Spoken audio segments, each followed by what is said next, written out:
বর্তমান ইন্টারিম গভর্নমেন্টের যে ব্যর্থ ইউনূস সরকার, ইনি এনজিও দ্বারা পরিচালিত, কোনোভাবেই তিনি আলেমদেরকে স্পেস দিচ্ছেন না। একজনকে তিনি ধর্ম উপদেষ্টা বানিয়েছেন। ধর্ম উপদেষ্টা কেন, শিক্ষা উপদেষ্টা তো হওয়া উচিত। মুসলমানদের চেতনা সম্পন্ন শিক্ষা উপদেষ্টা হওয়া দরকার ছিল মুসলমানদের।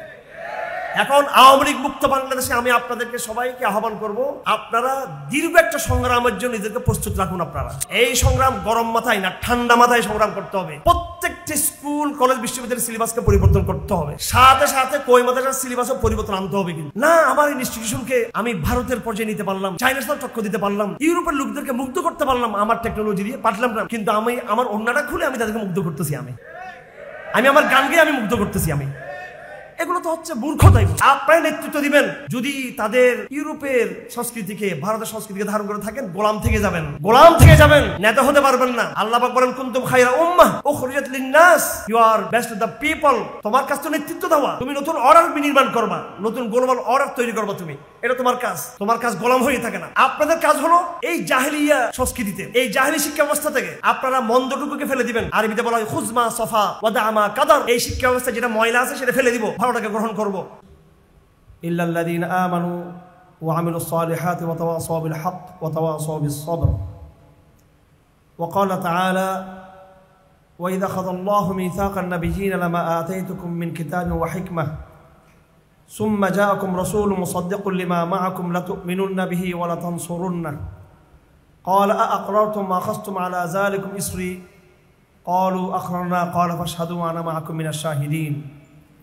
وقال تعالى لقد كان لكم في رسول الله أسوة حسنة لمن كان يرجو الله واليوم الآخر وذكر الله كثيرا ولما رأى المؤمنون الأحزاب قالوا هذا ما وعدنا الله ورسوله وصدق الله ورسوله وما زادهم إلا إيمانا وتسليما.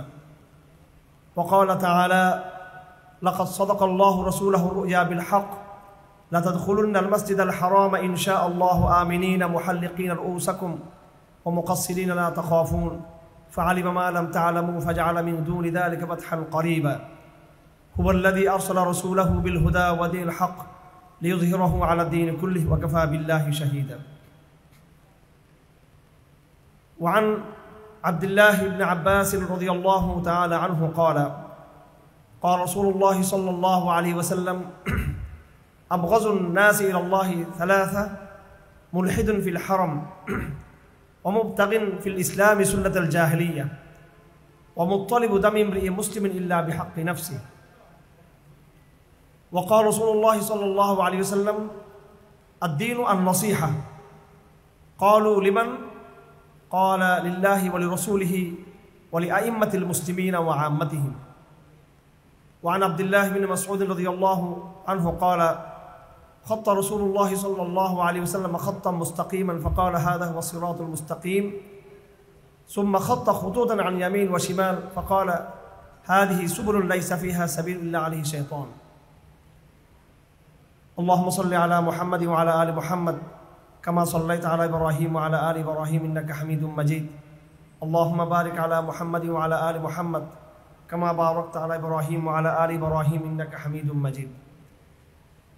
সম্মানিত অতিথিবৃন্দ এবং আমার তরুণ প্রজন্মের সম্মানিত অডিয়েন্স, আমাদের সম্মানিত প্রিন্সিপাল সাহেব, সম্মানিত শিক্ষক মহোদয়, ছাত্র ভাইয়েরা, আপনাদের সকলকে ধন্যবাদ জানাচ্ছি। এর পূর্বে আল্লাহ পাকের আমরা প্রশংসা করি। আল্লাহ পাক সুবহানাহু ওয়া তাআলা আমাদেরকে একটি বৃষ্টি স্নাত বৃষ্টি বাদলের মৌসুমে আমাদেরকে তৌহিদের কথা নিয়ে একত্রিত হওয়ার তৌফিক দিয়েছেন, আলহামদুলিল্লাহ। আপনাদেরকেও ধন্যবাদ যে আপনারা এই আয়োজনটি করেছেন এবং আমাদেরকে এখানে আপনারা অনেক দূর থেকে আপনারা দাওয়াত দিয়েছেন। অনেক একটা স্ট্রাগল করে আমাদেরকে আসতে হয়েছে এখানে, আমাদের সময় এবং ব্যস্ততার বিদ্যুৎ দিয়ে খুব কষ্ট করে সময়টা বের করতে হয়েছে আমাদেরকে, এবং সেমিনার শেষ করে আমাদেরকে আবার দ্রুত চলে যেতে হবে আমাদেরকে। আসলে এই কষ্টটুকু ভালোবাসার জন্য, আমরা আপনাদেরকে আল্লাহর জন্য ভালোবাসি, সে ভালোবাসা থেকে এখানে এসেছি আমরা, অন্য কোনো দুনিয়াবি উদ্দেশ্য থেকে এখানে আসিনি। তা আশা করি আপনারাও আমাদেরকে আল্লাহর জন্য ভালোবেসেছেন। তো এই কষ্টটুকু, এই স্যাক্রিফাইসের একটু ফলাফল থাকতে হবে, এটা যেন আনুষ্ঠানিকতার মধ্যে যেন এটা হারিয়ে না যায়, এটা যেন লৌকিকতার মধ্যে যেন সীমাবদ্ধ না থাকে, এটা যেন কার্যকর কোনো রেজাল্ট যেন আমাদের জন্য নিয়ে আসে, এদিকে খেয়াল রাখতে হবে। আপনারা যারা এখানে আছেন সম্মানিত শিক্ষার্থী ভাইয়েরা, আপনারা আধুনিক ইনস্টিটিউশনে আপনারা আছেন, আপনাদের প্রজন্ম হচ্ছে আধুনিক প্রজন্ম। আর আমরা যারা ওলামায়ে কেরাম আছি, আমাদের প্রজন্মটা একটা দিনী পরিবেশে থাকে। বাংলাদেশে এবং উপমহাদেশে এবং এই আধুনিক লিবারেল এই যুগের এই সময়ে মুসলিম বিশ্বের প্রত্যেকটা জায়গায় একটা সংঘাত তৈরি হয়েছে। এই সংঘাতটা অনেক গভীর। এই সংঘাতটা এটা সাবকনসিয়াসলি, মানে এটা অবচৈতনিক সংঘাত। এটা সচেতনভাবে আমরা এক গ্রুপ আরেক গ্রুপের বিরুদ্ধে যে আমরা দাঁড়িয়েছি তা না। এই সংঘাতটা খুবই সূক্ষ্ম এবং খুবই গভীর। সেটা হলো দুটো প্রজন্মের আলাদা আলাদা যাত্রা। মাদ্রাসা কেন্দ্রিক একটা প্রজন্ম দিনী পরিবেশে যারা বেড়ে ওঠে, আর আধুনিক শিক্ষায় শিক্ষিত জেনারেল ভাই বোনদের আরেকটা প্রজন্ম। এই যে মুসলিম জাতিকে বিভক্ত করা হয়েছে, যদিও আমরা এই বিভক্তিকে আমরা বুঝতে পারতেছি না, কিন্তু এই বিভক্তির ফলাফলগুলো আমরা আমাদের জাতীয় সংস্কৃতি, জাতীয় রাজনীতি, জাতীয় অর্থনীতি, আমাদের সামাজিক বিভিন্ন অবস্থায় আমরা দেখতে পাই। একজন আলেম কখনো সে কল্পনা করতে পারে না সে যে একজন কলেজ বিশ্ববিদ্যালয়ের কোনো মেয়েকে সে বিয়ে করবে, অথবা কলেজ ইউনিভার্সিটির কোনো একজন মেয়ে সে কল্পনা করতে পারে না, ছেলে কল্পনা করতে পারে না সে একজন আলেমের মেয়েকে সে বিয়ে করবে, মাদার ছাত্রীকে সে বিয়ে করবে। কথার কথায় মানে একেবারে বিভাজন, দুটো সম্পূর্ণ মানে সামাজিক দুটো ভিন্ন বিষয়। আমি বিদেশে পড়ালেখা করেছি এবং অনেক বড় বড় বিদেশি স্কলারদের কাছে আলহামদুলিল্লাহ পড়ার সুযোগ হয়েছে। শেখ আব্দুল ফত্তাহ বগুদ্দাহ উনি আমাদের ওস্তাদ ছিলেন। আমাদের যারা শিক্ষক ছিলেন আরব শিক্ষকরা, তো আব্দুল ফত্তাহ বগুদ্দার ব্যক্তিত্ব আমরা অনেকে জানি। আমি জাস্ট উদাহরণ দিচ্ছি এটা। উনি মুসলিম বিশ্বের একেবারে স্বনামধন্য একজন মোল্লা ছিলেন, বিখ্যাত স্কলার ছিলেন, বিখ্যাত হাদিস বিশারদ ছিলেন, বিখ্যাত ফকিহ ছিলেন। আপনারা অনেকে ইউসুফ আল করজাবী নাম আপনারা জানেন, কিন্তু আব্দুল ফত্তাহ বগুদ্দার নাম আপনারা অনেকে জানেন না। ওনার পুরো পরিধিটা ছিল একাডেমিক লাইনে, এবং ওনাকে আমরা আমাদের একাডেমিক এই গবেষণায়, একাডেমিক কাজে ওনাকে আমরা বর্তমান সময়ে আমাদের সবচেয়ে বড় ইমাম মনে করি আমরা ওনাকে। তার উস্তাদ ছিলেন জাহেদ আল কৌসারি। আমি ওনার জীবনে দেখলাম ওনার সবগুলো ছেলে মেয়ে এরাও একটা এলবি পরিবার জন্ম হয়েছে। ওনাদের মধ্যে বিভাজনটা খুব কম, সামাজিক বিভাজনটা কম। আজকে আপনারা এখানে আমাকে এখানে দাওয়াত করে নিয়ে আসছেন, এই অভিজ্ঞতাটা আমার নতুন অভিজ্ঞতা না। আমরা পারিবারিকভাবেই আধুনিক প্রজন্মের সাথে আমরা সমন্বয় রেখে আমরা চলে আসছি। কারণ ওলামায়ে কেরামদের মধ্যে অনেক আছেন, বেশিরভাগ যারা একবার পারিবারিকভাবেই যারা একটা ধর্মীয় পরিবেশে অথবা একটা আলেম পরিবেশে তারা বেড়ে উঠছেন। কিন্তু আমার বিষয়টা ভিন্ন। আমার বাবা মুফতি ইজহার হোসেন চৌধুরী সাহেব উনি অনেক স্বনামধন্য বড় আলেম, কিন্তু আমার দাদা যিনি ছিলেন তিনি কিন্তু এই ব্রিটিশ শিক্ষা ব্যবস্থার প্রথম ছাত্র ছিলেন ভারতীয় উপমহাদেশে। এখন যারা বর্তমানে আমরা যারা গৌরব করি, একটু অহংকার করি, আধুনিক শিক্ষা শিক্ষিত বলে, আপনারা হচ্ছেন তো থার্ড প্রজন্ম বা ফোর্থ প্রজন্ম বা 7 বা অনেক পরের প্রজন্ম, এবং এটার আগে প্রায় 150-200 বছর ইতিহাস রয়েছে। এই আধুনিক শিক্ষার যারা প্রথম প্রজন্ম যারা ছিলেন, একদম প্রথম প্রজন্ম যারা ছিলেন, সেই প্রথম প্রজন্মের প্রথম ছাত্র ছিলেন ডক্টর শহীদুল্লাহ, আমার দাদা কাজী আহমদ চৌধুরী।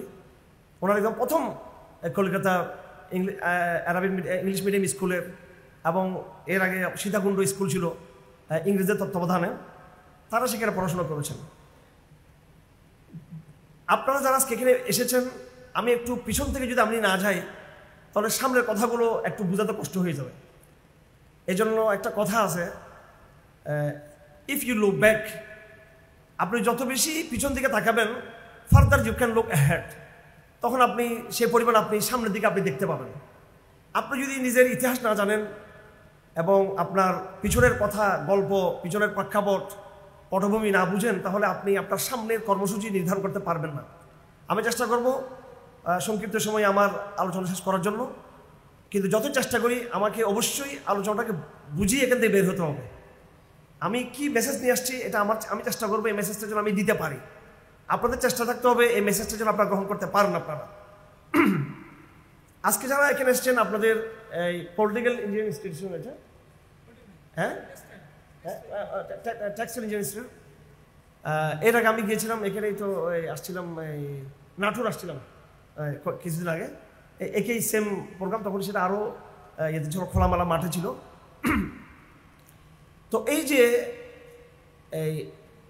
একটা আধুনিক শিক্ষা প্রতিষ্ঠান, এই আধুনিক শিক্ষা প্রতিষ্ঠানের তার সংস্কৃতি, তার সিলেবাস এবং এখানে ছেলে মেয়েদের ফ্রি মিক্সিং, এখানকার যে এক্সপ্রেশন এবং এখানকার যে চিন্তাধারা, এখানকার টিচারদের যে চিন্তাধারা এবং তার সাথে বাংলাদেশের সমাজ সংস্কৃতির সাথে তার সমন্বয়, ইসলামের সাথে তার সমন্বয়, এই বিষয়গুলো অনেক জরুরি। আপনাদেরকে একটা মডেল হতে হবে আপনাদেরকে। সে মডেলটা কি এটা আমি বারবার বলেছি, কারণ আমি আগে বলেছি আধুনিক প্রজন্মের সাথে কথা বলার অভিজ্ঞতা আমার আজকে নতুন নয়, এটা দীর্ঘদিনের আমার অভিজ্ঞতা। অনেকগুলো বিশ্ববিদ্যালয়ে, অনেকগুলো কলেজে আমি কথা বলেছি। তার আবার সবচেয়ে বড় কথা, আমি প্রতিনিয়ত যে দাওয়াতি এই জামায়ার সাথে আমি সম্পৃক্ত, এখানে বেশিরভাগ ভাই হচ্ছেন এবং বোনেরা হচ্ছেন যারা জেনারেল শিক্ষিত। তো আমি যেটা বলছিলাম, একটা ভালো সমন্বয়ের জায়গা আমাদেরকে বের করতে হবে। সেই সমন্বয়ের মডেলটা কি আমাদের জন্য, এবং সমন্বয়টা কেন আসতেছে? সমন্বয়টা আসতেছে যেহেতু একটা বিভক্তি তৈরি হয়ে গেছে। আগে বলেছিলাম একটা সামাজিক বিভক্তি তৈরি হয়ে গেছে, বিভাজন তৈরি হয়েছে। এই বিভাজনটা তৈরি করেছে ইংরেজরা, এবং সেই বিভাজনের প্রধান যে উপাদান যেটা ছিল, ইনগ্রিডিয়েন্টস যেটা ছিল, সেটা হচ্ছে শিক্ষা। শিক্ষার মধ্য দিয়েই মূলত আমাদের জাতি সবাই আমরা একই ভাষায় কথা বলি, বাংলা ভাষায় কথা বলি। আমাদের চেহারা সবার একরকম, আমাদের বর্ণ একরকম, আমাদের ভাষা একরকম, আমরা সবাই লুঙ্গি পরি, আমরা সবাই শার্ট পরি, আমরা আবার এই সবাই গামছা ব্যবহার করি, আমাদের পুকুর আছে, আমাদের খাল আছে, বিল আছে, আমাদের সব কিছু আছে। কিন্তু আমাদের চেতনার ভিতরে, আমাদের সত্তার মধ্যে একটা সত্তা হলো যারা গণতন্ত্রকে বিশ্বাস করে, যারা বেপরদা হওয়াটাকে আধুনিকতা মনে করে, যারা এই প্যান্ট শার্ট পরে বিদেশিদের মতো এই যে পোশাকের সংস্কৃতি এটাকে তারা স্মার্টনেস মনে করে। আরেকটা গ্রুপ সেটাকে কমপ্লিটলি হারাম এবং অবৈধ এবং মহাপাপ মনে করে। একজন মাদ্রাসার আলেম তার এক্সপ্রেশন, তার চিন্তা, একজন কলেজ বিশ্ববিদ্যালয়ের ছাত্র এবং শিক্ষকের তার চিন্তা এবং তার বাহ্যিক প্রকাশ সম্পূর্ণ দুটো ভিন্ন স্রোতে আমরা চলছি। আমি আপনাদেরকে প্রমাণ করার চেষ্টা করব এই কথা যে এই বিভাজন এটার ঐতিহাসিক কোনো ভিত্তি নেই এবং তার কোনো ভবিষ্যৎ নেই। এই উম্মত এবং এই সমাজ আবার ঐক্যবদ্ধ হবে ইনশাআল্লাহ আজিজ, এবং এই ঐক্যটার মূল জায়গা থাকবে ইসলাম, এবং এখানে একটা ভালো সমন্বয় হবে। সমন্বয় কথাটা কেন আসছে? সমন্বয় কথাটা আসছে যেহেতু এখানে বিভক্তি হয়ে গেছে, এখন সমন্বয়ের পথ আমাকে ব্যবহার করতে হবে এখানে।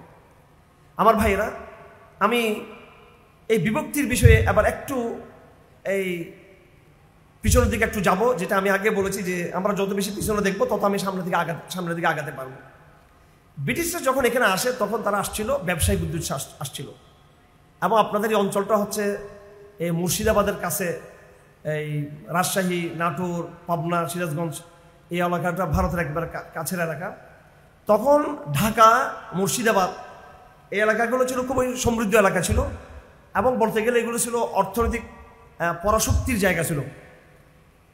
আমাদের মুসলিম বিশ্বের আরবরা এখানে আসতো টাকা অর্জন, আফগানরা আসছে এখানে, টার্কিশরা আসছে, আরবরা আসছে, ইয়েমানিরা আসছে।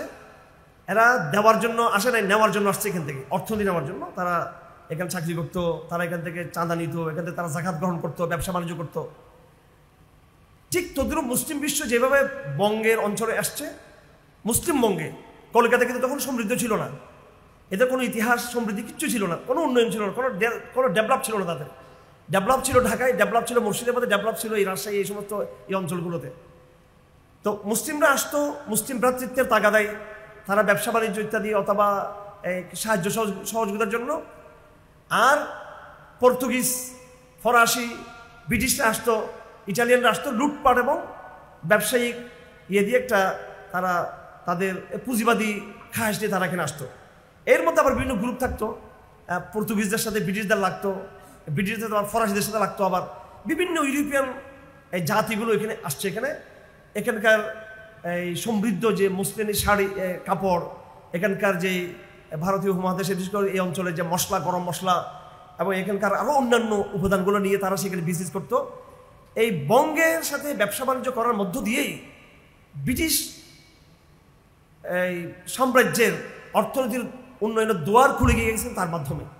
আমাদেরকে সবাই লুটপাট করেছে, ফ্রান্স লুটপাট করেছে আমাদেরকে, পর্তুগিজরা লুটপাট করেছে, ব্রিটিশরা ব্যাপক হারে আমাদেরকে লুটপাট করেছে।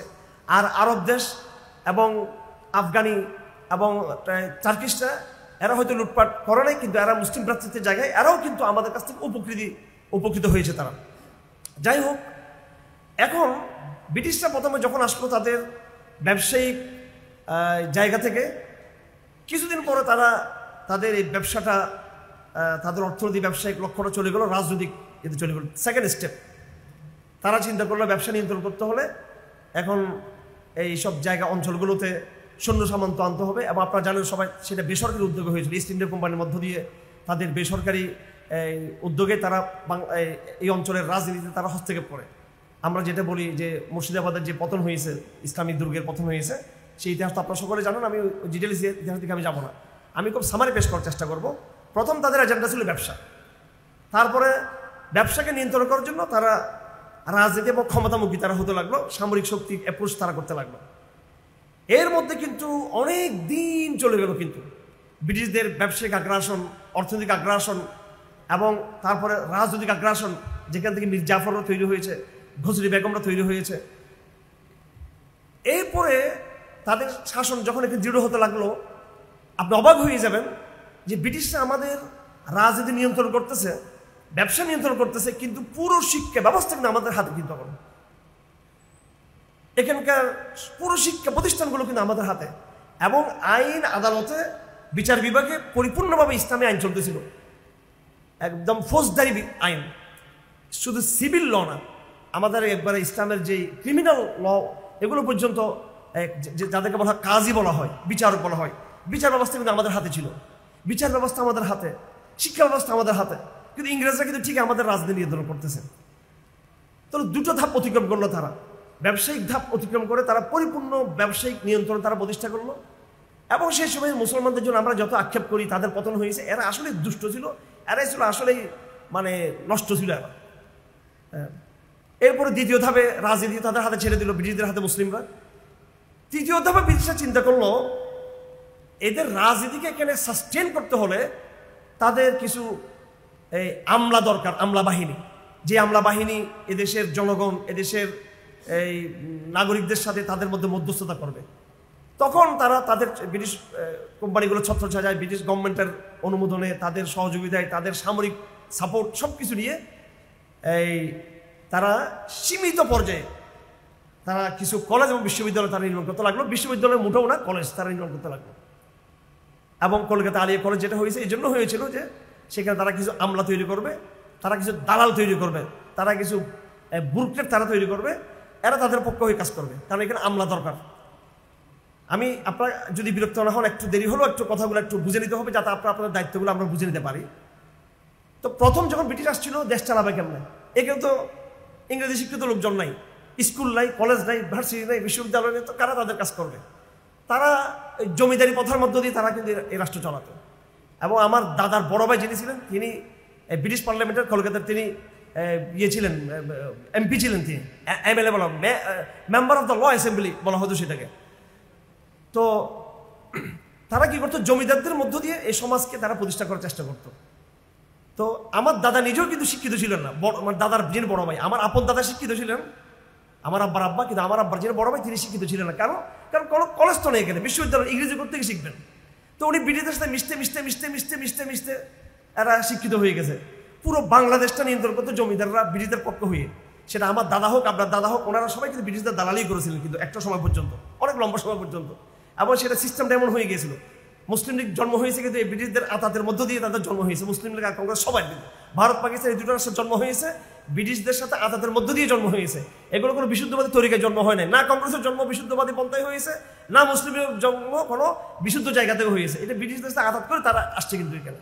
এবং তারা আমাদের পরিবারই। কিন্তু আমার ভাইরা সর্বশেষ ব্রিটিশ চিন্তা করলো যে আমাদের আমলা তৈরি করার জন্য আমাদের এখানে শিক্ষা ব্যবস্থা হাত দিতে হবে। তারা সীমিত আকারে তারা শিক্ষা ব্যবস্থা তারা হাত দিল এবং তাদের উদ্দেশ্য ছিল একটা শ্রেণী তারা তৈরি করা, একটা ব্রুকেটেড একটা দল তারা তৈরি করা। এর মধ্যে হিন্দুদের বেশি এখানে প্রায়োরিটি ছিল, অগ্রাধিকার ছিল। মুসলমানদেরটা ছিল আরো অনেক বেশি বৈষম্যের শিকার ছিলেন মুসলমানরা। তারপরে একটা বিতর্ক আসলো ব্রিটিশ শাসনে যে বাঙালিদেরকে, ভারতীয় উপমহাদেশের মুসলমানদেরকে শিক্ষিত করা যাবে কিনা। যদি আমরা এদেরকে শিক্ষিত করি, বিজ্ঞান, সংস্কৃতি, ইতিহাস, যেটা ইউরোপের যে সিলেবাস, ইউরোপিয়ান আনসার পরবর্তী আধুনিক জমানার যে সিলেবাস, যদি আমরা এই সিলেবাসে তাদেরকে শিক্ষিত করি, তাহলে একটা শিক্ষিত জাতি গড়ে উঠবে এবং তারা আমাদের জন্য চ্যালেঞ্জ হয়ে যাবে। তো এই চিন্তার ভিত্তিতে তারা এই প্রকল্পটাকে বন্ধ করে দিল যে না, এখানে কোনো শিক্ষা এজেন্ডা এখানে করা যাবে না, কোনো স্কুল হবে না, কোনো কলেজ হবে না, কোনো বিশ্ববিদ্যালয় হবে না এখানে। পরে লর্ড ম্যাকলে উনি একটা রিপোর্ট তৈরি করলেন এবং আরও কিছু গবেষণা আসলে নতুন করে তারা আবার নতুন একটা সংস্কার প্রস্তাব দিলেন যে না, কোনো না কোনো এক সময় হতে পারে আমাদেরকে এই দেশ ছাড়তে হতে পারে। কারণ ব্রিটিশরা তো তাদের ইতিহাস হয়েছে, তারা অনেক গবেষক, তারা অনেক ডিসকভারি, তারা অনেক নলেজ রাখে এবং তাদের ইউরোপের যে উত্থান, ভয়াবহ যে উত্থান হয়েছে রেনেসাঁ আন্দোলনের মধ্য দিয়ে, আমার ভাইয়েরা আজকে এই সমস্ত ইতিহাস না আমাদের মাদ্রাসার ছাত্ররা জানে, না আমাদের কলেজ বিশ্ববিদ্যালয়ের ছাত্র এই সমস্ত ইতিহাস জানে। ইসলামের আগামী ভবিষ্যতের সাথে, ইসলামের আগামী দিনের ভবিষ্যৎ কি হবে, এটার সাথে আপনাকে অবশ্যই ইউরোপের ইতিহাস আপনাকে জানতে হবে। ইসলামের আগামী ভবিষ্যৎ কি হবে, এটার জন্য অবশ্যই আপনাকে ভারতীয় উপমহাদেশের ইতিহাস আপনাকে জানতে হবে। ইসলামের এবং এই দেশের আগামী ভবিষ্যৎ নির্মাণ এবং সেই সম্পর্কে চিন্তা করার জন্য আপনি পড়ালেখা না করলে কিছু করতে পারবেন। আপনি যতই নিজেকে মনে করেন আমি ইঞ্জিনিয়ার সাহেব হয়েছি, আপনি ইতিহাস বিভাগ যদি ইঞ্জিনিয়ার কোনো লাভ নাই। এই হাজার হাজার, আপনি বেয়াদবি ধরে মাফ করবেন, আমাদের দেশে হাজার হাজার ওলামা কেরাম আছে, ইতিহাস পরিবর্তন করতে পারবেন কিনা আমি জানি না। ওনারা হাজার হাজার ইঞ্জিনিয়ার ডাক্তার আছে, আমি জানি না তারা ইতিহাস পরিবর্তন করতে পারবেন কিনা।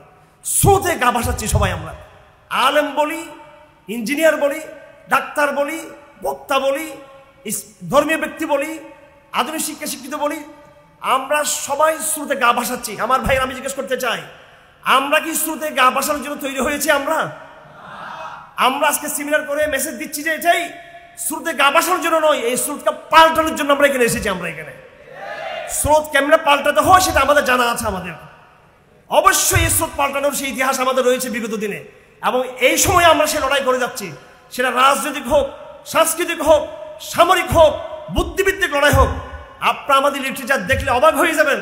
মুসলিম বিশ্ব এমন লিটারেচার তৈরি করেছে, রাজনৈতিক শক্তিগুলোর সহযোগিতা না থাকার কারণে আমরা সেগুলোকে সামনে আনতে পারতেছি না।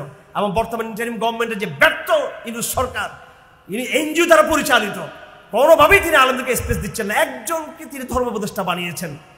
ধর্মোপদেষ্টা কেন, শিক্ষা উপদেষ্টা তো হওয়া উচিত। মুসলমানদের চেতনা সম্পন্ন শিক্ষা উপদেষ্টা হওয়া দরকার ছিল মুসলমানদের। এখন আওয়ামী লীগ মুক্ত বাংলাদেশে আমি আপনাদেরকে সবাইকে আহ্বান করব, আপনারা দীর্ঘ একটা সংগ্রামের জন্য নিজেদেরকে প্রস্তুত রাখুন। আপনারা এই সংগ্রাম গরম মাথায় না, ঠান্ডা মাথায় সংগ্রাম করতে হবে। প্রত্যেকটি স্কুল, কলেজ, বিশ্ববিদ্যালয়ের সিলেবাসকে পরিবর্তন করতে হবে।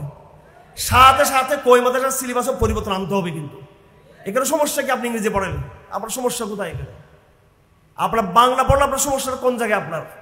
আপনি জীবনও বাংলাকে অবজ্ঞা করে, ইংরেজিকে অবজ্ঞা করে, এবং প্রয়োজনীয় সায়েন্সের মৌলিক বিষয়গুলো যেগুলো অ্যাপ্লাইড ফর্ম থেকে আসছে, যেগুলো একদম প্রতিফলিত সায়েন্স, যেগুলো একেবারে, যেগুলো সায়েন্সের, যেগুলো দার্শনিক দিকটা আমি বলছি না, দার্শনিক দিকটা ভুল হতে পারে। সায়েন্সের যেগুলো একেবারে প্রতিফলিত, উপগ্রহ কয়টা আছে, গ্রহ কয়টা আছে, এগুলো ভুল হতে পারে। কিন্তু সায়েন্সের যে ধরেন এই আইনস্টাইনের থিওরি অফ রিলেটিভিটি কথার কথায়, অথবা সায়েন্সের অন্যান্য যে সূত্রগুলো যেগুলো একেবারে মানে প্রমাণিত সূত্র, এগুলোকে অস্বীকার করার কোনো উপায় নেই। এবং এগুলো সবগুলো ইসলামের পক্ষে সাপোর্ট দিয়েছে, এগুলো সবগুলো। এটা অন্য সাবজেক্ট। এটা একটা পরিবর্তন সকল ধারার মধ্যে আসতে হবে। আমাদের যে ওলামায়ে কেরাম, ওনাদেরকে ছাড় দিতে হবে, একটু সামনে এগিয়ে আসতে হবে। যারা জানে শিক্ষিত তাদেরকে ছাড় দিয়ে একটু এগিয়ে আসতে হবে। একজন বোরকাধারী মেয়ে সে সায়েন্স থেকে পড়ালেখা করতে পারে। আমার মেয়েও তো পড়ালেখা করছে, আমি তাকে পরিপূর্ণ বোরকার ভিতরে সে দাওরা পাশ করেছে আলহামদুলিল্লাহ, আমার কাছে পরিপূর্ণ দাওরাতে। এবং আমাদের এই বাংলাদেশে জামাত ইসলামীর কথা বলতে হয় যে তাদের তো, ওরা আমাকে একটু অপছন্দ করে, আমি একটু মাঝে মাঝে একটু খোঁচা টোচা মারি, তো একটু বকরঙ্গা দিই, একটু রাগ করে একটু। আর তো আওয়ামী লীগের সমালোচনা করা আর আমরা যদি বিএনপি বা জামাত বা হেফাজতের সমালোচনা করি সেটা তো ভিন্ন, সেটা তো একরকম না। সেটা সমালোচনা সহ্য করার একটু থাকতে হবে, একটু এই হজম শক্তি থাকতে হবে আমাদের, কথা ঠিক কিনা? একটু হজম লাগবে সবার। হুজুরদেরকেও হজম শক্তি বাড়াইতে হবে আর সব দলকে হজম শক্তি বাড়াইতে হবে।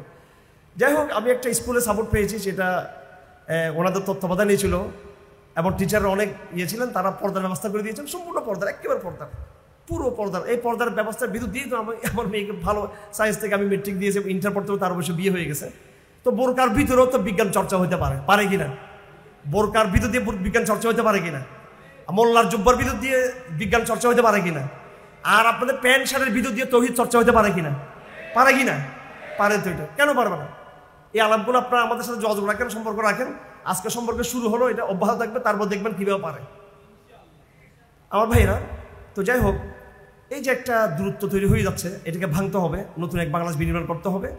তো ব্রিটিশরা যেটা করছিল সেটা হলো তারা প্রথমে ব্যবসা করলো, তারপর তারা রাজনীতি করলো, তারপর তারা শিক্ষা ব্যবস্থায় হাত দিল। শিক্ষা ব্যবস্থার ক্ষেত্রে প্রথম এজেন্ডা ছিল যে তারা পুরো জাতিকে শিক্ষিত তারা বানাবে না। পুরো জাতিকে শিক্ষিত বানালে এই শিক্ষিত সমাজ তাদের জন্য আবার থ্রেট হয়ে যাবে। তারা চাচ্ছে না যে গোলাম জাতিকে কীভাবে শিক্ষিত বানাবে, এই জাতি গোলাম থাকুক। পরে চিন্তা করলো, পরে তারা আরও স্মার্ট চিন্তা করলো। সে স্মার্ট চিন্তা কি? বলো, অশিক্ষিত গোলাম না বানিয়ে একটা সুশিক্ষিত গোলাম করে তুলে আমরা। কারণ অশিক্ষিত গোলাম আমার সেবা দিতে পারবে না, সুশিক্ষিত স্মার্ট গোলাম আমার সেবা দিতে পারবে ঠিকঠাক মতো। আমার এদের রিপোর্টগুলো পড়লে আপনি অবাক হয়ে যাবেন। তারা ওখানে বলছে যে আমরা একটা এশিয়ান প্রজন্ম তৈরি করব, ভাষায় যারা চেতনায় চেহারায় তারা হবে বাঙালি এশিয়ান, কিন্তু চিন্তায় চেতনায় আদর্শে তারা হবে পুরোপুরি ইংরেজ। ওইটাই হয়ে গেছে, কিন্তু এখন হয়েছে কিনা? ওইটাই হয়ে গেছে। তো এইভাবে এই শিক্ষার পরিধিটা বাড়তে লাগলো। এই শিক্ষাকে তারা এখন জেনারেলাইজেশন করে বললো, ব্যাপক, এটাকে গণহারে, এটাকে তার গণবৃত্তি দিয়ে দিল, শিক্ষাটাকে তারা ব্যাপক করে দিল। এই একটা জিনিস, আর কিছুই না, এই একটা জিনিস ক্যান্সারের মতো আমাদের মুসলিম সমাজে কাজ করেছে। আমাদেরকে রাজনীতি দিয়ে অতর্ক দমানো যায়নি, আমাদেরকে সামরিক আঘাত করে অতর্ক দমানো যায়নি, আমাদেরকে এই অর্থনীতি দিয়েও আমাদেরকে অতর্ক দমানো যায়নি। আমাদেরকে দমানো গিয়েছে আমাদের অজান্তে, এটাকে বলে সাবকনসিয়াস অ্যাগ্রেশন। আমাদের অবচৈতনিকভাবে আমাদের ভিতরে নতুন একটা মানুষ তৈরি হয়ে গেল। আমার ভাইয়েরা, আমি পুরো ওই সিলেবাসটা নিয়ে আমরা দীর্ঘদিন পড়াশোনা করেছি। আমি যেভাবে এই প্রথাগতভাবে কওমি মাদ্রাসা পড়েছি, এইভাবে আমি কিছু প্রাইভেট বিশ্ববিদ্যালয় থেকে জাস্ট ডিগ্রি নেওয়ার জন্য কিছু অনার্স পরীক্ষা দিয়েছি, এগুলো যাই হোক এই বিষয়। কিন্তু একাডেমিকভাবে আমি গবেষণার লাইনে আমি একবারে প্রাইমারি সিলেবাস থেকে মাস্টার্স অনার্সের ইউনিভার্সিটি দিয়ে পর্যন্ত পুরো সিলেবাসটা আমি 25 বছর গবেষণা করছি, 30 বছর। এবং যারা একেবারে অথেন্টিক যারা টিচার ছিলেন, প্রফেসর ডক্টর ফারুক ছিলেন চট্টগ্রাম তবলিগ জামাতের, ওনার কাছে আমি রাষ্ট্রবিজ্ঞানটা পড়ার চেষ্টা করেছি। আমিনুল ইসলাম ছিলেন অর্থনীতিবিদ, ওনার কাছে আমি অর্থনীতি পড়ার চেষ্টা করেছি। প্রফেসর ডক্টর জামালউদ্দিন সাহেব, ডক্টর মরিদ আহমদ সাহেব, ডক্টর এনামুল হক সাহেব, ওনারা অনেক বড় বড় স্কলার ছিলেন আপনাদের লাইনের, সবাই এক একটা ফ্যাকাল্টির চেয়ারম্যান ছিলেন। একবারে পারিবারিক বন্ধন আবদ্ধ ছিলাম। দীর্ঘদিন আমরা এদেরকে দেখেছি, পড়েছি। আর বিদেশে যারা আমাদের ওস্তাদ ছিলেন, জাস্টিস তাকির উসমানী সাহেব সহ অন্যরা, এরা আবার দোনো লাইনে তারা পড়াশোনা করেছেন। তারা মাদ্রাসা লাইনে পড়েছেন এবং তারা আবার আধুনিক শিক্ষায় শিক্ষিত হয়েছেন। তা আমাদের পরিবারও সেরকম, আমাদের পরিবারও এই আমরা দুটোকে সমন্বয় করার চেষ্টা করেছি। আমি এটাই জন্য বলতেছি, আমি যখন ক্রিটিক করব আপনাদের সিলেবাসের, এটা মনে করবো না যে আমি যেহেতু বললাম, আমি যেহেতু হুজুর, আমি যেহেতু আপনাকে ভালোবাসি না এই জন্য সমালোচনা করতেছি না। আমি এটা পুরো দেখেছি, আমি পুরোটা। আমি আর্টিকেল তৈরি করেছি, ডেমোক্রেসির উপর আমার আর্টিকেল আছে, সংস্কৃতির উপর আমার আর্টিকেল আছে, আমার বই আছে, আমার থিসিস আছে, আমার এটার উপরে অর্থনীতির উপর আমার বই আছে। আমার অর্থনীতিতে এটা নতুন সাবজেক্ট, এটা আমার বই লিখেছি। এখন অর্থনীতি না পড়লে আমি বই লিখতে পারতাম, সংস্কৃতি না পড়লে আমি বই লিখতে পারতাম, আমি গণতন্ত্র না পড়লে গণতন্ত্রের সমালোচনা করতে পারতাম। এই পুরো সিলেবাসটা পড়ে আমি যতটুকু বুঝছি, এটা আমার একেবারে ভুল লাগে না, এবং এটা একবার 100 ভাগ এটা বাস্তব। সেটা হলো, এবং এটাই ইংরেজদের লক্ষ্য ছিল। ইংরেজরা এই সিলেবাসকে দিয়ে কখনো তারা চায়নি তারা একটা খ্রিস্টান প্রজন্ম গড়ে তুলবে, তারা কখনো চায়নি যে তারা একটা ইহুদিবাদী প্রজন্ম গড়ে তুলবে। তারা কি চেয়েছিল? একটা প্রজন্ম গড়ে তুলবে যে প্রজন্ম তার ধর্ম সম্পর্কে আস্থাহীন হয়ে যাবে, তার মধ্যে একটা কনফ্লিকশন তৈরি হবে, সে নন কনফর্মিস্ট হয়ে যাবে, সে অ্যাগনিস্টিক হয়ে যাবে। এটা চেয়েছিল। এখানে পারিবারিক শিক্ষা আপনারা বক্তব্য পড়তেছেন, কোরআন পড়তেছেন, সূরা ফাতিহা পড়তেছেন, মা বাবার কাছে কোরআন শিখতেছেন, নামাজ শিখতেছেন, মসজিদে আসতেছেন, মাঝে মাঝে ওমরা করতেছেন, হজ করতেছেন, কিছু কিছু ধর্মীয় কাজ আচার আচরণ আছে। কিন্তু আপনি কলেজে গিয়ে দেখতেছেন যে রাষ্ট্র ব্যবস্থা একটা গণতন্ত্র। অর্থনীতিতে লর্ড মেকুইলি, অর্থনীতিতে ক্লাসিক্যাল অর্থনীতিবিদদের কথা, আধুনিক অর্থনীতিবিদদের কথা আসতেছে। বিজ্ঞানের মধ্যে আপনি দেখতেছেন একটা আয়াত কোরআন শরীফের নাই। আপনি ক্লাস 5 থেকে বিজ্ঞান পড়া শুরু করেছেন, একবার মেট্রিক পর্যন্ত, ইন্টার, এরপরে আপনি দেখতেছেন বিজ্ঞানের বিভিন্ন সূত্র, বিজ্ঞানের বিভিন্ন ছবি দেখতেছেন, বিজ্ঞানের বিভিন্ন আপনি বয়ান আপনি পড়তেছেন। বিজ্ঞানের কোনো বইয়ের মধ্যে বাংলাদেশে একটা কোরআন আয়াত কেউ আছে আপনারা বলেন আছে নাকি ভাই?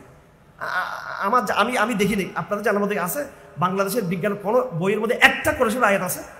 অথচ আমি জিজ্ঞেস করতে চাই, কোরআনে কারীমে বিজ্ঞানের আয়াত বেশি নাকি নামাজের আয়াত বেশি? কিসের আয়াত বেশি? শত শত শত শত শত শত আয়াত। এই শত শত আয়াতের মধ্যে আমাদের হাসিনা গভর্নমেন্টও একটা আয়াত খুঁজে পায় নাই, ইউনুস গভর্নমেন্টও একটা আয়াত খুঁজে পায় নাই, এর আগে বিএনপি ছিল বা যারা ছিল তারা খুঁজে পায় নাই যে একটা আয়াতকে তারা লাগাবে। অথচ হাস্যকর বিষয় হলো, আপনি তুরস্কে যান, আপনি মালয়েশিয়াতে বিভিন্ন জায়গায়, আপনি বিভিন্ন বড় বড় ইউনিভার্সিটি এখন আছে, পাঞ্জাব ইউনিভার্সিটি আপনি গিয়ে দেখবেন সিলেবাসের ভিতরে আরো 50 বছর আগে, আরো 70-80 বছর আগে বিজ্ঞান ভার্সেস ইসলামের উপর চমৎকার বই মার্কেটে চলে আসছে, আরো বহু আগে। এরকম তো 5টা বইয়ের রেফারেন্স আমি এখন আপনাকে দিতে পারবো, আমি যেগুলো এই মুহূর্তে এই সমস্ত কলেজগুলোতে যেগুলো সিলেবাস হওয়া দরকার, এগুলো। আমি চুয়েটে গিয়েছিলাম, সেখানে এরকম সেমিনার ছিল এই রমজানের 2-3 দিন আগে। ওখানে আমি কথা বলছিলাম যে চুয়েট তো একটা ইঞ্জিনিয়ারিং প্রতিষ্ঠান, বিজ্ঞান ভিত্তিক প্রতিষ্ঠান, বাকি যেহেতু এখানে সাংস্কৃতিক কিছু সিলেবাসে আছে, সেই ক্ষেত্রে ইসলাম এবং বিজ্ঞানের বিষয়টাও এখানে সিলেবাস এখানে হতে পারে। আমি কিছু প্রস্তাব করেছিলাম সেখানে। এখন এটাকে আমরা গভর্নমেন্ট পর্যন্ত নিয়ে যাব শিক্ষা ক্ষেত্রে। যাই হোক, তো যেটা হলো, এই যে একটা প্রজন্ম গড়ে উঠছে, এই ঢাকা বিশ্ববিদ্যালয়, রাজশাহী বিশ্ববিদ্যালয়, বুয়েট, এরপর টেক্সটাইল ইঞ্জিনিয়ারিং ইনস্টিটিউট, আধুনিক বিশ্ববিদ্যালয়গুলো, স্কুল কলেজ, এই প্রতিষ্ঠানগুলো, এটা আমাদের এই যে মুসলিম উম্মার জন্য এই বড় একটা প্রশ্ন, বড় একটা আজকে সংকট তৈরি করছে চিন্তা চেতনার পরিবর্তনের দিক থেকে। এখানে যেটা হয়েছে, সমস্যাটা কোথায়? আপনি ইঞ্জিনিয়ার হবেন, এটাতে কোনো সমস্যা নাই, মোটেও সমস্যা নাই। আপনি ডাক্তার হবেন, এটাতে কোনো সমস্যা নাই। আপনি শিক্ষাবিদ হবেন, এটাতে সমস্যা নাই। কিন্তু আপনার মধ্যে যে একটা অবচৈতনিকভাবে আপনার অজান্তে ইসলাম সম্পর্কে অনাস্থার যে একটা বীজ ববিত হচ্ছে আপনার অন্তরে, এটা হচ্ছে সমস্যা। এই পুরো সিলেবাসটা সেরকম। এই সিলেবাসটা পড়ে ভালো মতো কেউ যদি পড়ে, তখন সে বুঝবে যে সমৃদ্ধ জীবন করতে হলে ইসলামের কোনো দরকার নেই। সমৃদ্ধ রাষ্ট্র কায়েম করতে হলে, সমৃদ্ধ একটা জাতি বিনির্মাণ করতে হলে এখানে ইসলামের কোনো রুলস এখানে প্রয়োজন নেই। এটা সে মনে করতেছে আমি নামাজের জন্য মসজিদে যাব, হজের জন্য মক্কায় যাব, আর রাজনীতি পরিচালনার জন্য আমি জর্জ ওয়াশিংটনের কাছে যাব, আমি ব্রিটেনে যাব, আমি আমেরিকা যাব, আমি তাদের কাছ থেকে আমি শিক্ষা গ্রহণ করবো। তো এর ভিতরে একটা ঘটনা ঘটছে বাংলাদেশে, সেটা হলো 60-এর দশকে 70-এর দশকে দুটা তুফান আমাদের মধ্যে আসছে। একটা হলো ইউরোপ থেকে যে তুফানটা আসছে, তারা নিজেদের ধর্মীয় আইডেন্টিটিকে পরিপূর্ণ তারা বিসর্জন দেয় নাই। তারা বলছে আমরা রাজনীতিতে আমরা ধর্ম চাই না, অর্থনীতিতে আমরা ধর্ম চাই না, রাষ্ট্রে আমরা ধর্ম চাই না, আইন আদালত আমরা ধর্ম চাই না, ধর্ম গির্জার মধ্যে থাকবে, রোববারে ওখানে ধর্ম চর্চা করবো। তো ধর্মের সাথে একটা আপোষ ছিল। পরবর্তী বিপ্লবটা আসলো, কমিউনিস্ট বিপ্লব, তারা একেবারে জিরো টলারেন্স নীতি গ্রহণ করলো। তারা বলছে না, ধর্মকে একেবারে অপান্ত হিসেবে নির্মূল করে ফেলে দিতে হবে। এখানে ব্রিটিশরা তো কিছুটা ধর্মের সাথে একটা জায়গায় আপোষ ছিল। ধর্মকে তারা অঙ্গহানি করেছে, ধর্মের হাত কেটে দিয়েছে, ধর্মের পা কেটে দিয়েছে, ধর্মের চোখ উপড়ে ফেলেছে, ধর্মের নাক কেটে দিয়েছে, আর কমিউনিজম এসে ধর্মের কল্লা কেটে দিয়েছে। এখন বাংলাদেশে কি করছে? বাংলাদেশে যেটা হয়েছে, বিপুল পরিমাণ 70-এর দশকে, 60-এর দশকে, বিশেষ করে 70-এর দশকে এবং 80-এর দশকে, মোটামুটি 80-এর দশকে পুরোপুরি শুরু দিয়ে 50-60-70-এর দশকে এই পাকিস্তানে, ভারতে এবং বাংলাদেশে কমিউনিস্ট পার্টির পাঠচক্র, রাজশাহী ইউনিভার্সিটি, বিশেষ করে ঢাকা বিশ্ববিদ্যালয়কে নাস্তিকতার আঁকড়ায় কারা পরিণত করব। এই ঢাকা বিশ্ববিদ্যালয়ের টিচার ছিলেন ডক্টর দেওয়ান মোহাম্মদ আজরাফ। এই ঢাকা বিশ্ববিদ্যালয় মুসলিম লীগের মুসলমানদের দেওয়া সম্পত্তির উপর ঢাকা বিশ্ববিদ্যালয়। এই ঢাকা বিশ্ববিদ্যালয়ের টিচারদের মধ্যে আমাদের উস্তাদরাও ছিলেন অনেকেই, অনেক স্বনামধন্য ইসলামপন্থী ব্যক্তিরা ছিলেন। এবং ঢাকা বিশ্ববিদ্যালয়ে কখনো এমন কোনো প্রোক্লামেশন ছিল না, ঘোষণাপত্র ছিল না যেখানে ইসলামকে নির্মূল করা হবে, যেখানে সেকুলারিজমকে এইভাবে প্রমোট করা হবে। রবীন্দ্রনাথ ঠাকুর পর্যন্ত ঢাকা বিশ্ববিদ্যালয়ে যখন আসছিলেন তখন তাকে জিজ্ঞেস করা হয়েছিল যে আপনি কি আল্লাহকে বিশ্বাস করেন কিনা। তো সে বলতে বাধ্য হয়েছিল যে, উনি বলতে বাধ্য হয়েছিলেন যে আমি কখনো আমি স্রষ্টার অস্তিত্বর আমি খুঁজ পাই, আমি নিজেকে একটা আস্তিক হিসেবে তিনি প্রমাণ করতে বাধ্য হয়েছেন ঢাকা বিশ্ববিদ্যালয়ে। এই ঢাকা বিশ্ববিদ্যালয়কে নাস্তিকতার আঁকড়া বানায় ফেললো হঠাৎ করে। এই ঢাকা বিশ্ববিদ্যালয় থেকে শাহবাগ তৈরি হলো। এটা ইতিহাসের বাস্তব ঘটনা, এগুলো অস্বীকার করা যাবে না। কারা করলো এগুলো? ওই 70-এর দশকের, 60-এর দশকের, 80-এর দশকের সময়ে, কিছু সময়ে যে কমিউনিস্ট পাঠচক্রগুলো ছাত্র ইউনিয়নের, এখান থেকে প্রথম আলো তৈরি হয়েছে, মতিউর রহমান তৈরি হয়েছে, এইসব জায়গা থেকে। এদেরকে চিনার চেষ্টা করবেন। ডেইলি স্টার তৈরি হয়েছে ওখান থেকে। এই কমিউনিস্ট পাঠচক্রগুলো তারা একাডেমিক সিলেবাসে নাস্তিকতা নাই, কলেজ বিশ্ববিদ্যালয়ের সিলেবাসে, কিন্তু তাদের পাঠচক্রের সিলেবাসে তার নাস্তিকতাকে তারা প্রমোট করতে লাগলো। একটা বড় একটা প্রজন্ম তৈরি হলো যারা আরো মোর এই ইসলাম সম্পর্কে তারা আরো বেশি আরো বিদ্বেষবাদী হয়ে গেল। তো আমার ভাইরা, এই হচ্ছে আমাদের সংক্ষিপ্ত ইতিহাস যে বিশ্ববিদ্যালয় এবং কলেজ আধুনিক শিক্ষার মধ্য দিয়ে একটা প্রজন্ম গড়ে উঠেছে।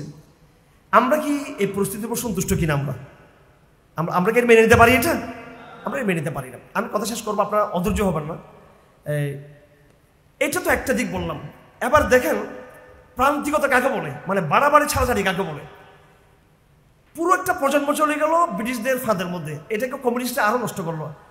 আফগান মুজাহিদদের মাইরে রাশিয়া যখন তস হয়ে গেল, ওই মাইরের প্রভাবে বাংলাদেশের পাঠ্যক্রমগুলো বন্ধ হয়ে গেল। এটা আবার ভয় পাচ্ছেন নাকি যে আবার কোন জঙ্গিবাদে প্রমোট করতে আসছে এখানে? হ্যাঁ, রাশিয়া, সোভিয়েত ইউনিয়ন তখন বিশাল সাম্রাজ্য ছিল। তারা সমস্ত মুসলিম, উজবেকিস্তান তারা দখল করলো, তাজিকিস্তান তারা দখল করলো, তার সামারকান্দ তারা দখল করলো, কাজাকিস্তান দখল করলো।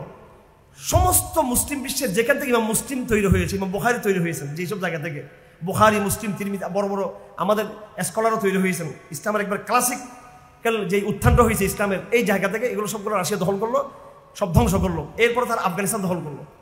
আফগানিস্তানে এসে ওখানে আফগানিস্তানের মাথায় এসে তাদের চক্রান্ত চুরমার হয়ে গেছে ওখানে। এখানে তারা আগাতে পারে নাই। এবং ওই আফগান জিহাদের 8-10 বছরের যে জিহাদ, প্রথম ওই সময় আপনাদের জন্ম হয়নি, আমরা ছোট ছিলাম, তখন রাশিয়ার পরাশক্তি হিসেবে রাশিয়ার পতন ঘটে। তখন বাংলাদেশের পাঠচক্রগুলো দুর্বল হয়ে যায়, কমিউনিস্টরা ব্যাকফুটে চলে যায় বাংলাদেশে। তখন বাংলাদেশের কমিউনিস্টরা কি করলো, যে বাঙালিদেরকে তো আর বিপ্লবী বানানো যাবে না, নাস্তিক বানানো যাবে না, এদেরকে সাহিত্য সংস্কৃতি আর রবীন্দ্রবাদ দিয়ে আর এই ধর্মের পক্ষপাত দিয়ে তখন এই প্রথম আলো গোষ্ঠীর সামনে চলে আসলো অন্য একটা আবরণ নিয়ে। এখন তারা হয়ে গেলো মার্কিনপন্থী হয়ে গেলো। তারা এগুলো সব করে ছিল রাশিয়ানপন্থী ছিল এগুলো, আর রাশিয়াতে টাকা খাইতো, ভাতা খাইতো এরা। যাই হোক, আমার কথার মধ্যে অনেকের দ্বিমত থাকলে সেটা আপনারা পরে প্রশ্ন করবেন। আমি খুব বেশি সমালোচনা শুনতে পছন্দ করি এবং পাল্টা প্রশ্ন করো, এটা আমি পছন্দ করি। এটা আমি প্রশ্ন উত্তর আমি নিব। আমি আমার বক্তব্যটা একটু শেষ করতে চাই একটু। তো এইভাবে এই আধুনিক প্রজন্মের মধ্যে একটা অনইসলামিক একটা চর্চা হয়ে গেল, ধাপে ধাপে বিভিন্ন স্তর তৈরি হয়ে গেল। কিছু ভাইয়ের এর মধ্যে দিনের উপর তার ঠিকই ছিল, কিন্তু বেশিরভাগ একটা সংশয়বাদী প্রজন্ম তৈরি হয়ে গেল। এখানে একটা শ্রেণী যারা মডারেট হয়ে গেল, যারা মনে করে ইসলামও লাগবে, গণতন্ত্রও লাগবে। একটা শ্রেণী লিবারেল হয়ে গেল, তসলিমা নাসরিনের মতো, যারা বলছে না কিছু দরকার নেই, ইসলামের মুঠেও দরকার নেই। একটা শ্রেণী হয়ে গেল ট্র্যাডিশনাল, তারা বলতেছে ঠিক আমি ইসলামকে আলটিমেটলি দিন শেষে আমি ইসলামকে ভালোবাসি, বাকি এটার সাথে আমি না থেকে পারতেছিলাম। এরা ট্র্যাডিশনাল হয়ে গেল, এই বিভিন্ন ভাগে বিভক্ত হয়ে গেল। এটা আসলে একটা প্রান্তিকতা। দেখুন, আমি একটা কথা বলি এবার আলেমদের ব্যাপারে। এই চ্যালেঞ্জকে মোকাবেলা করার জন্য যেটা দরকার ছিল আলেমদের জন্য, এই একটু ঠান্ডা মাথায় বুঝতে চেষ্টা করবেন। এই দুটো প্রজন্মকে মিলাতে না পারলে বাংলাদেশে আমরা কিছু করতে পারবো না। ডক্টর ইউনূস সাহেব সংস্কার কাজ করতেছেন বর্তমানে, সংস্কার এনসিপি এরা খুব সংস্কার বলতেছে। এটা আমরা বুঝি কোন ফ্রেমে তারা সংস্কার চান। আগে আওয়ামী লীগ সংস্কার করেছে, ভারতীয় ফ্রেমে সংস্কার, আর এখন আমেরিকার ফ্রেমে সংস্কার চলতেছে এখন। কথা ঠিক কিনা? আমরা কি মার্কিন সংস্কার চাই, ইন্ডিয়ান সংস্কার চাই, নাকি আমরা আল্লাহর সংস্কার চাই? আমরা আমাদেরও সংস্কার এজেন্ডা আছে, সেটা একটু দীর্ঘমেয়াদী। এটা 5-7 বছর সময় লাগবে আপনারা যদি একসাথে কাজ করেন, এবং এই সংস্কার হবে, এটা সাস্টেন করবে ইনশাআল্লাহ। এটা মোটিভেশন দিয়ে হবে, এবং এই সংস্কার অংশ হিসেবে কিন্তু আমি কথাগুলো বলতেছি এখানে। দেখেন, একটা ক্রাইসিস তৈরি হয়ে গেল, মানে আমার সন্তান মুসলিম ঘরের সন্তান, সে গণতন্ত্রে বিশ্বাস হয়ে গেল। মুসলিম ঘরের সন্তান সে সমাজতন্ত্রে বিশ্বাস হয়ে গেল। মুসলিম ঘরের সন্তান সে ইসলাম অর্থনীতিকে সে বিশ্বাস করে না। মুসলিম ঘরের সন্তান সে আইন আদালত সব জায়গায় সে অল ইসলামিক তাগুদের আইনকে সে মানতে লাগলো। অথচ মুসলিম ঘরের সন্তান কেমন একটা মানে সেকুলারিজমের একটা সামাজিক ভিত্তি তৈরি হয়ে গেল আমাদেরকে, বিশেষ করে বুদ্ধিভিত্তিক জায়গায়, এলিট শ্রেণীতে বা মধ্যবিত্ত শ্রেণীতে। এর জবাবে আরেকটা শ্রেণী যারা ইসলামপন্থী আলেম ওলামা, ওনাদের করণীয়টা কি হওয়া দরকার ছিল, ইতিহাসের ভুলটা কি ছিল দেখেন। এখানে আবুল হাসান নদভী রহমতুল্লাহ আলাইহি ওনার বইয়ের মধ্যে লেখছেন, ইসলাম ও পাশ্চাত্য সভ্যতার দ্বন্দ্ব, এই বইয়ের মধ্যে তিনি এখানে 3টা প্রস্তাবের কথা বলছেন।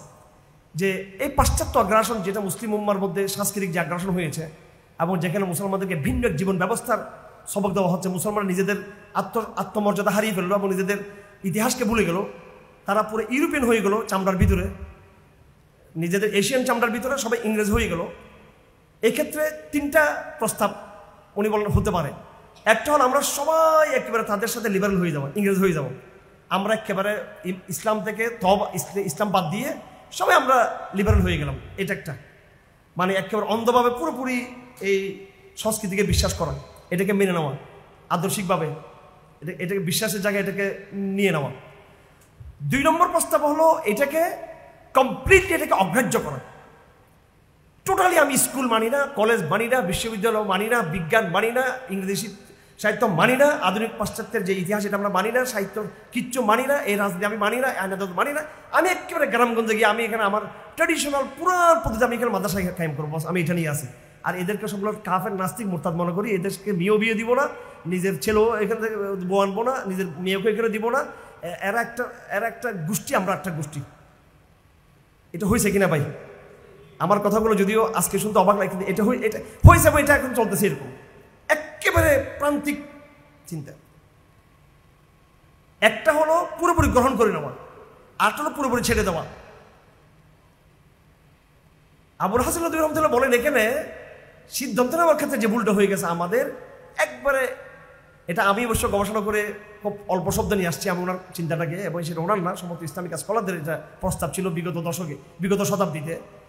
এখানে ভুলটা কি হয়ে গেছে আসলে, যখন পাশ্চাত্যের শিক্ষা ব্যবস্থা চলে আসছে বাংলাদেশে, পাকিস্তানে, ভারতে, এখন 100 ভাগ এটাকে অগ্রাহ্য না করে, কলেজ বিশ্ববিদ্যালয়কে টোটালি এটাকে একেবারে ইগনোর না করে, যেটা আলেমদের পক্ষ থেকে হয়ে গেছে, এটা 100 ভাগ ইগনোর হয়ে গেছে, এটাকে 100 ভাগ প্রত্যাখ্যান রিজেক্ট না করে এখানে কি দরকার ছিল, বাস্তবতাকে মেনে নেওয়া দরকার ছিল। এখানে বাস্তবতা হচ্ছে ইউরোপের একটা জাগরণ হয়েছে এখানে, এটা মানতে হবেই আপনাকে, এটা আপনি অস্বীকার করতে পারবেন। এটা জাগরণ হয়েছে ইউরোপের, এবং এই জাগরণটা হয়েছে টার্কিশদের অকর্মণ্যতার কারণে, আরবদের অকর্মণ্যতার কারণে।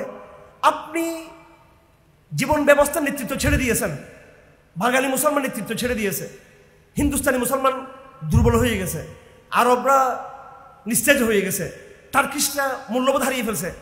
ওই সময় ইংরেজের উত্থান হচ্ছে, তো দোষটা কি রোদের নাকি? আপনার দোষ, এটা আপনি ঝিমিয়ে পড়লেন কেন, আপনি ঘুমিয়ে গেলেন কেন? কিন্তু এখানে বিষয়টা হলো ইউরোপের উত্থানকে আমরা মেনে নিব, আমরা ইউরোপের সাথে সমন্বয় করবো, সেই সিলেবাসকে সমন্বয় করবো, কোন জায়গায় সমন্বয় করবো, কোন জায়গায় রিজেক্ট করবো, এই সিদ্ধান্ত আমরা নিতে পারি নাই। ইউরোপ 2টা জিনিস আমাদেরকে দিতে লাগলো। একটা হচ্ছে তার আইডিওলজি। আমার এই আলাপগুলো খুব কোর আলাপ, খুব মৌলিক আলাপ আজকে এখানে। ইউরোপের একটা উত্থানের জায়গা ছিল আইডিওলজি, সে তার একটা নতুন একটা মূল্যবোধ সে তৈরি করলো, ডেমোক্রেসির মূল্যবোধ, হিউম্যানিজমের মূল্যবোধ, এবং জাতিরাষ্ট্রের মূল্যবোধ, মানবাধিকারের মূল্যবোধ, সে একটা লিবারালিজমের মূল্যবোধ, ব্যক্তি স্বাতন্ত্র্যবাদ, ইন্ডিভিজুয়ালিজম, সায়েন্স, বিজ্ঞান পড়তে হবে, এই একটা সে কিছু সাম ভ্যালুস সে তৈরি করলো, এবং সে সত্যভাবে এই মূল্যবোধটাকে সে প্রতিষ্ঠা করলো, ইউরোপ সামনে নিয়ে আসলো। এটা তার মূল্যবোধ, এটা আইডিওলজি, এটা ভ্যালুস, এটা তার চেতনা, এটা তার চিন্তার জায়গা। আরেকটা জায়গা ছিল ইউরোপের, সেটা হলো তার টেকনোলজি, তার এই দ্রুত এই জাহাজের মধ্যে, আগে ধরেন কয়লা দিয়ে জাহাজ চলতো, পরে এটাকে দিয়ে কীভাবে এটাকে অকটেন দিয়ে বা ডিজেল দিয়ে আরও উন্নত মানের জ্বালানি দিয়ে এটা করা যেতে পারে, এটাকে সে তার অস্ত্রকে সমৃদ্ধ করলো। তার ব্যবসাকে সমৃদ্ধ করলো, তার টেকনোলজিকে সমৃদ্ধ করলো, তার রাস্তাঘাটকে সমৃদ্ধ করলো, সে সায়েন্সের মতো অগ্রগতি করতে লাগলো। তো দুটো অগ্রগতি ইউরোপে আমরা দেখলাম, একটা নতুন মূল্যবোধ, নতুন আইডিওলজি, নতুন রাজনৈতিক চিন্তা, নতুন সাংস্কৃতিক চিন্তা, আরটা হলো তার নতুন বাস্তব বিজ্ঞান ভিত্তিক চিন্তা। আমার ভাইয়েরা, নিশ্চয় আপনারা সবাই এখানে জ্ঞান এবং আপনারা বুঝতে পারবেন, এখানে আমি ইউরোপ থেকে কোনো ইতিহাস নেওয়ার কি দরকার আছে আমার? ইউরোপ থেকে ইতিহাস, ইউরোপে আমার নিজের 1000 বছরের সমৃদ্ধ ইতিহাস আছে কিনা? একজন ইবনে খলদুন কি তারা তৈরি করতে পেরেছে? তারা, আমার তো ইবনে খলদুন আছে, আমি কেন তার কাছ থেকে আমি ইতিহাস নিব?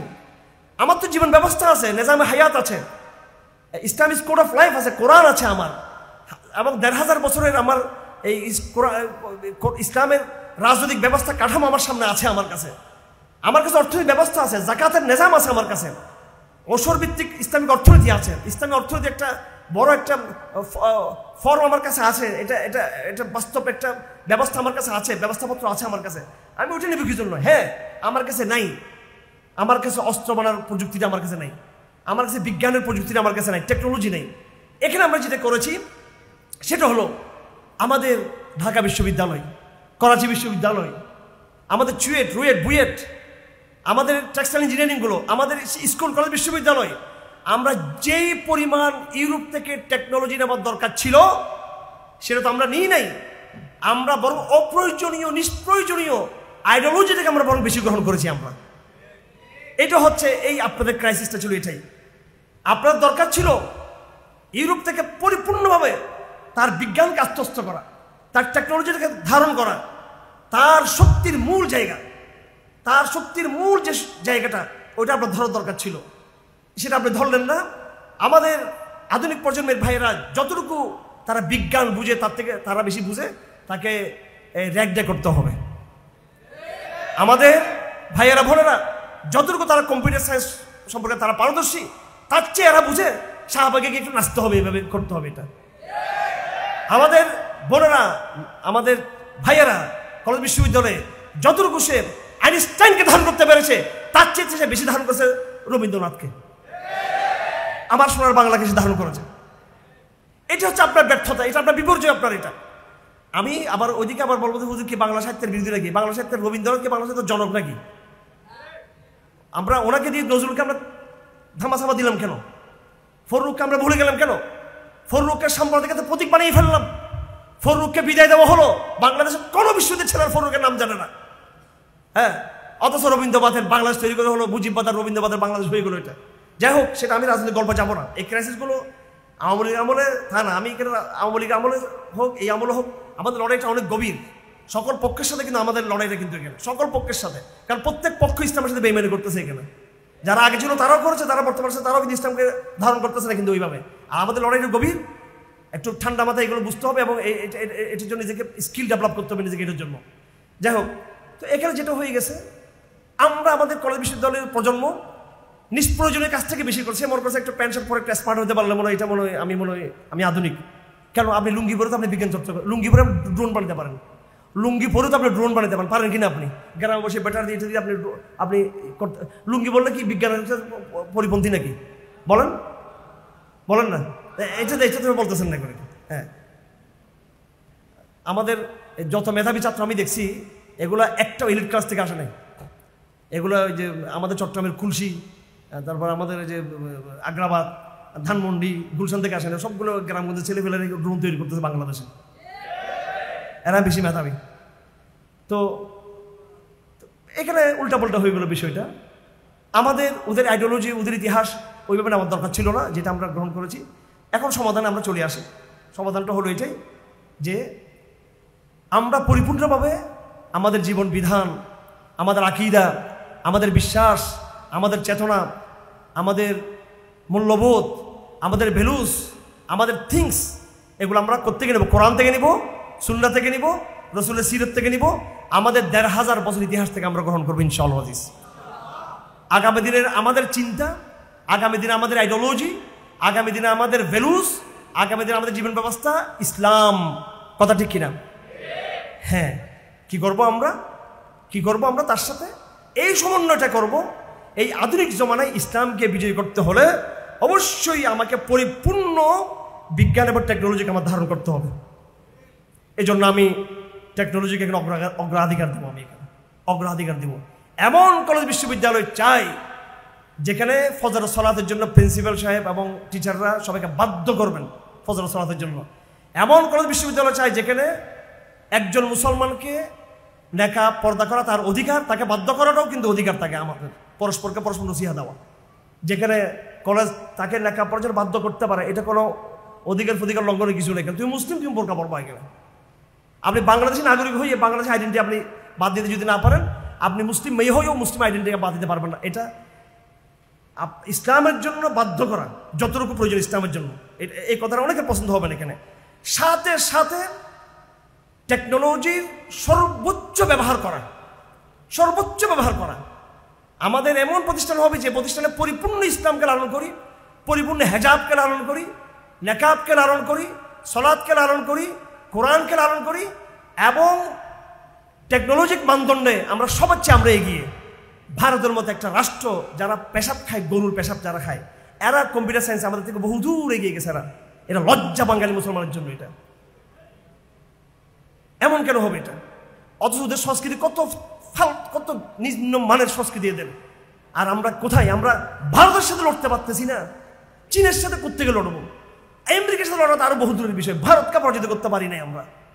আফসোসের বিষয়, বাঙালি মুসলমান ভারত থেকেও নিচু রয়ে গেছে আমরা বিজ্ঞানে, চায়না থেকে নিচে রয়ে গেছি।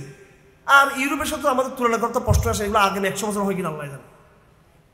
না, আমার ইনস্টিটিউশনকে আমি ভারতের পর্যায়ে নিতে পারলাম, চায়নার সাথে টক্কর দিতে পারলাম, ইউরোপের লোকদেরকে মুগ্ধ করতে পারলাম আমার টেকনোলজি দিয়ে, পারলাম না। কিন্তু আমি আমার অন্যটা খুলে আমি তাদেরকে মুগ্ধ করতেছি। আমি আমার গান গেয়ে আমি মুগ্ধ করতেছি। এগুলো তো হচ্ছে মূর্খতা। এগুলো মূর্খতা। এগুলো আপনারা বলবেন যে অনেকের পছন্দ হবে না, আমি প্র্যাকটিক্যাল জায়গা থেকে বলতেছি। আপনারা অনেকের নাম শুনেছেন, এই যে বিজ্ঞানী একজন মারা গেল কিছুদিন আগে, যে স্টিফেন হকিং। ওনার শরীরের কাঠামো দেখছেন তো কীরকম, শুধু ওনার ছিল স্টিফেন হকিং। তা আমি মনে করতাম যে উনি তো বিশ্বের মনে 1 নম্বর বিজ্ঞানী। এটা আমি 10 বছর মনে করছি, এরকম 15 বছর মনে করি হি ইজ ওয়ান, উনি একজনে। পরে আমি এই কেমব্রিজ ইউনিভার্সিটির একজন প্রফেসর ডক্টর জামাল নজরুল ইসলাম, ওনার বাড়ি চট্টগ্রামে, উনি আবার ভারতীয় বংশোদ্ভূত, চট্টগ্রামে বাড়ি। ওই ভারতীয় বংশোদ্ভূত অর্থাৎ ওই সময় যারা হিন্দুস্তান থেকে হিজরত করে যারা আসছিলেন, ওনার দাদারা বাবারা পাকিস্তান আমলে অনেক বড় বড় ছিলেন, দায়িত্বে ছিলেন। আমাদের যে জমিটা, আমাদের যে লালখামাদের যে আমাদের যে প্রায় অনেক বড় বিশাল জমি আমাদের প্রতিষ্ঠানের, ওটাতে একটা অংশ ওনাদের দেওয়া আছে। এবং আমার আব্বারা যে বাড়ি থাকেন সেটাও কিন্তু ওনাদের একসময় ছিল পৈতৃক। যাই হোক, তো উনি ক্যামব্রিজের টিচার ছিলেন, ক্যামব্রিজের টিচার। তো আমি ওনার সাথে আমাদের পারিবারিক সম্পর্ক, আমি রেফারেন্স দিচ্ছি, reference professor doctor Jamal Nazrul Islam, ক্যামব্রিজের টিচার। এবং ক্যামব্রিজের কোনো ইতিহাসের টিচার না, ক্যামব্রিজের মানে উনি সায়েন্সের টিচার এবং স্ট্রোনমির তিনি বিশেষজ্ঞ ছিলেন, এবং সাথে সাথে ফিজিক্সের স্ট্রোনমির ইয়ে ছিলেন। তো ওনাকে আমি জিজ্ঞেস করলাম যে স্টিফেন হকিং এর ব্যাপারে আপনার মতামত কি? তাকে নিয়ে তো আমরা এখানে বাংলাদেশে কিছু বিতর্ক আছে এবং তার আদর্শ নিয়ে কথা আছে। তো উনি আমাকে সারপ্রাইজ দিলেন যে ও আমার 2 বছর জুনিয়র। উনি বলছে স্টিফেন হকিং তার 2 বছর জুনিয়র, অর্থাৎ ওনারা একই মাপের একই মাপের বিজ্ঞানী ছিলেন। তখন আমি তাকে জিজ্ঞেস করলাম, আমি ওনাকে চাচা ডাকতাম, আঙ্কেল ডাকতাম, কখনো স্যার ডাকতাম, যে আঙ্কেল এই স্টিফেন হকিং কি নাস্তিক ছিলেন কিনা? তখন উনি বললেন যে না, ওইভাবে নাস্তিক না, যেটা তোমরা বলছো ওইভাবে না। এইভাবে উনি একটা উত্তর দিলেন। অর্থাৎ তার একাডেমিক জায়গা থেকে তার কিছু নেগেটিভ ছিল স্টিফেন হকিংয়ের। আমি প্রফেসর সাহেবকে জিজ্ঞেস করলাম, ডক্টর সাহেবকে, যে আপনি আল্লাহকে বিশ্বাস করেন কিনা, আবার কিয়ামত হবে কিনা? তুমি আমাকে বিজ্ঞান দিয়ে বুঝিয়ে দিলেন যে কিয়ামত কেউ সংঘটিত হতে পারে। এটা তো বিজ্ঞানের কাজ না, কিয়ামত হবে কি হবে না এটা বিজ্ঞানের কাজ না। আল্লাহ আছে কি নাই এটাও কিন্তু বিজ্ঞানের কাজ না। এটার কাজ হচ্ছে নবী রাসূলুল্লাহ বলে গেছেন, এটা প্রত্যেকের মনের ব্যাপারে, মন দিয়ে আমরা বুঝবো। আর বিজ্ঞান সেটাকে সাপোর্ট দিবে। এটাকে বিজ্ঞান তো এমন কোনো মানদণ্ড না যে বিজ্ঞান দিয়ে আমাকে বুঝতে হবে। এটা আমি চিন্তা করবো, বিজ্ঞান সেটাকে সাপোর্ট দিবে। বিজ্ঞানের এক সূত্র সাপোর্ট দিবে, আরেক সূত্র সাপোর্ট দিবে না, এটা তর্ক বিতর্ক থাকতে পারে এখানে। তো উনি আমাকে বুঝিয়ে দিলেন যে বিজ্ঞানের এই সূত্রগুলো বলে পৃথিবী এভাবে জন্ম হয়েছিল, আবার এই সূত্রগুলো বলে যে পৃথিবী এভাবে ডেস্ট্রয় হয়ে যাবে, একদিন ধ্বংস হয়ে যাবে একেবারে। উনি আমাদেরকে বুঝিয়ে দিলেন। তারপর উনি আল্লাহর উপর যে কত বড় আস্থাশীল, কত বড় আস্থা রাখেন সেটা ওনার সাথে জানা ছিলেন। উনি একটা বই লিখেছেন, আইডিওলজি ইসলাম অ্যান্ড সায়েন্স, ইসলাম তারপরে ইসলাম, আইডিওলজি ও বিজ্ঞান। ওনার ছোট্ট ছোট্ট ওনার বই লেখা আছে। তো আই এম স্যাটিসফাইড, আমি এই বিষয়ে একেবারে আশ্বস্ত আলহামদুলিল্লাহ। আমি ব্যক্তিগতভাবে আমার এত সিনিয়র ব্যক্তিদের সাথে আমার সাক্ষাৎ হয়েছে, মোটামুটি আমি এটা আশ্বস্ত যে বিজ্ঞানের সাথে ইসলামের কোনো এখানে সাংঘর্ষিকতা নাই এবং একটা সমন্বয়ের জায়গায় আসতে হবে। এবং বাংলাদেশে যেটা হচ্ছে এটা ভুল। এই ক্যামব্রিজের teacher professor doctor Jamal Nazrul Islam সাহেব তিনি বলে গেছেন, তিনি তার বই লিখছেন ইসলাম, আইডিওলজি অ্যান্ড সায়েন্স, এই বইয়ের মধ্যে তিনি লিখেছেন এই পৃথিবীকে ধর্ম যতটুকু ক্ষতিগ্রস্ত করেছে, বলা হচ্ছে কথায় কথায় ধর্ম সাম্প্রদায়িকতার মধ্য দিয়ে, ধর্ম খুন ইত্যাদির মধ্য দিয়ে, লড়াই যুদ্ধ বিগ্রহের মধ্য দিয়ে মানব জাতিকে ধর্ম ধ্বংস করেছে। তিনি তার বই স্পষ্ট লিখেছেন ধর্ম 1000 বছর ধরে মানব জাতি যতটুকু ক্ষতি করেছে, বিজ্ঞান তার চেয়ে অনেক বেশি ক্ষতি করেছে। বিজ্ঞানের কয়েক মিনিটের, কয়েক মুহূর্তের নাগাসাকি হিরোশিমার যে আক্রমণ, এটাতে বিজ্ঞানের অবদান। এরপরে আরো যত কিছু আমরা দেখতেছি, আপনি সমুদ্রের তলদেশে প্লাস্টিকের খালি পাবেন আপনি এখানে। যে জমানাকে আমরা ঘৃণা করি, পুরান জমানাতে প্লাস্টিকের অস্তিত্বই তো ছিল না, তখন অস্তিত্ব ছিল না। এখন আমি যদি একটা টিস্যু পেপারের বক্স যদি এখানে রাখি, টিস্যু পেপার এখানে সামনে, এটা কত একবারে স্মার্ট, এটা আধুনিক একটা বিষয়, কথার কথা এটাকে মনে করেন। আর আমি আপনার যদি একটা মাটির একটা দলা পাথর ধরে যে এটা দিয়ে আপনি পেশাব করে আসেন, সবাই বলবে হুজুর একেবারে খ্যাত মার্কা হুজুর, একেবারে কি করলো এটা, একটা মাটির একটা ইয়ে নিয়ে আসলো। এখানে বিজ্ঞানের টিচাররা বলেন টিস্যু আমার মলধারের জায়গার জন্য বেশি উপকারী নাকি মাটি বেশি উপকারী, বিজ্ঞান কোনটাকে বলে? অথচ বিজ্ঞান নামে কিন্তু এটাকে চালানো হচ্ছে, এটা আধুনিকতার এটা প্রতীক হয়ে গেছে এটা, আর ওটাকে আমরা ঘৃণা করি এটা। যাই হোক, এরকম আমি মেডিকেল কলেজগুলোতে গেলে তখন এই বিষয়ে আমি অনেক কথা বলি, সেটা আমার ভিন্ন আলাপ। আমার ভাইয়েরা, আমি আলাপের শেষ পর্যায়ে চলে আসছি। আমাদের উচিত এখন ইসলামের প্রতি আস্থা তৈরি করা আমাদের, এবং এই অনাস্থাটা কিন্তু একটা কাল্পনিক জায়গা থেকে আসছে। এটার কোনো বৈজ্ঞানিক, ইসলামের প্রতি যে আপনাদের অনাস্থা, এটার কোনো বৈজ্ঞানিক ভিত্তি নেই, এটার কোনো ইতিহাস নেই, এটা একটা অনৈতিহাসিক একটা অনাস্থা। ইসলাম আপনার ভালো লাগে না, ইসলামকে আপনি অপূর্ণগমন করতেছেন, এটার কোনো বৈজ্ঞানিক বাস্তবতা নেই। পড়াশোনা করুন, ইমানি চেতনায় উদ্দীপ্ত হন, ইনশাআল্লাহ আল্লাহ তাআলা আমাদের আপনাদের মধ্য দিয়ে ভালো কিছু নিবে। এটা হচ্ছে আমার ভূমিকা স্বরূপ বলতে পারেন। এতক্ষণ কথা বললাম, এই জায়গাটা আমাদের মেসেজ পুরো আধুনিক প্রজন্মের প্রতি। আমরা আবার কামব্যাক ইসলাম, আমরা ইসলামের দিকে আসবো। দুটো বিষয়, আমরা ইসলামের দিকে পরিপূর্ণ প্রত্যাবর্তন করবো ইনশাআল্লাহ আজিজ, বলি ইনশাআল্লাহ, বলি আমরা ইসলামের দিকে কি করবো? ইনশাআল্লাহ পরিপূর্ণ প্রত্যাবর্তন করব। 2 নম্বর কথা, এই প্রত্যাবর্তনে ইসলামের দিকে যে প্রত্যাবর্তন করব আমরা, এই প্রত্যাবর্তনে আমরা টেকনোলজিকে আমরা সাথে রাখবো, বাস। আর কিছু দরকার আছে? গণতন্ত্রের সাথে রাখতে হবে, সমাজতন্ত্র, ধর্মনিরপেক্ষবাদ, হিউম্যানিজম শব্দ বড় ভয়ঙ্কর। হিউম্যানিটি ওকে, হিউম্যানিজম এটা ভুল মেসেজ। জাতীয়তা এটা ওকে, এটা ঠিক আছে, জাতীয়তা ঠিক আছে, জাতীয়তা। কারণ আমি তো অবশ্যই আমি তো বাঙালি, আমি তো উর্দু ভাষাভাষী লোক না, আমি বাংলা ভাষা বা বাংলাটাকে আমরা আল্লাহ নিয়ামত মনে করি। আমি গর্বিত, আমি জাতিতে বিশ্বাসী, বাট জাতীয়তাবাদ নো, এটা হবে না। মানবতায় আমরা বিশ্বাসী, মানবতায় বিশ্বাস না করলে আমি মানুষ হই না। আমি তো মানবতায় বিশ্বাসী, কিন্তু মানবতাবাদ এটা এটা এটা এটা ভুল। হিউম্যানিটি আর হিউম্যানিজম এক জিনিস না, জাতীয়তা আর জাতীয়তাবাদ এক জিনিস না। বিজ্ঞান আমরা বিশ্বাসী, বিজ্ঞানবাদীতে আমরা বিশ্বাসী না। শাহবাগীরা হলো পরে বাংলা ফ্যাকাল্টিতে, আর প্রবন্ধ লেখে বিজ্ঞান সম্পর্কে আমাদের শাহবাগী বুদ্ধিজীবীরা।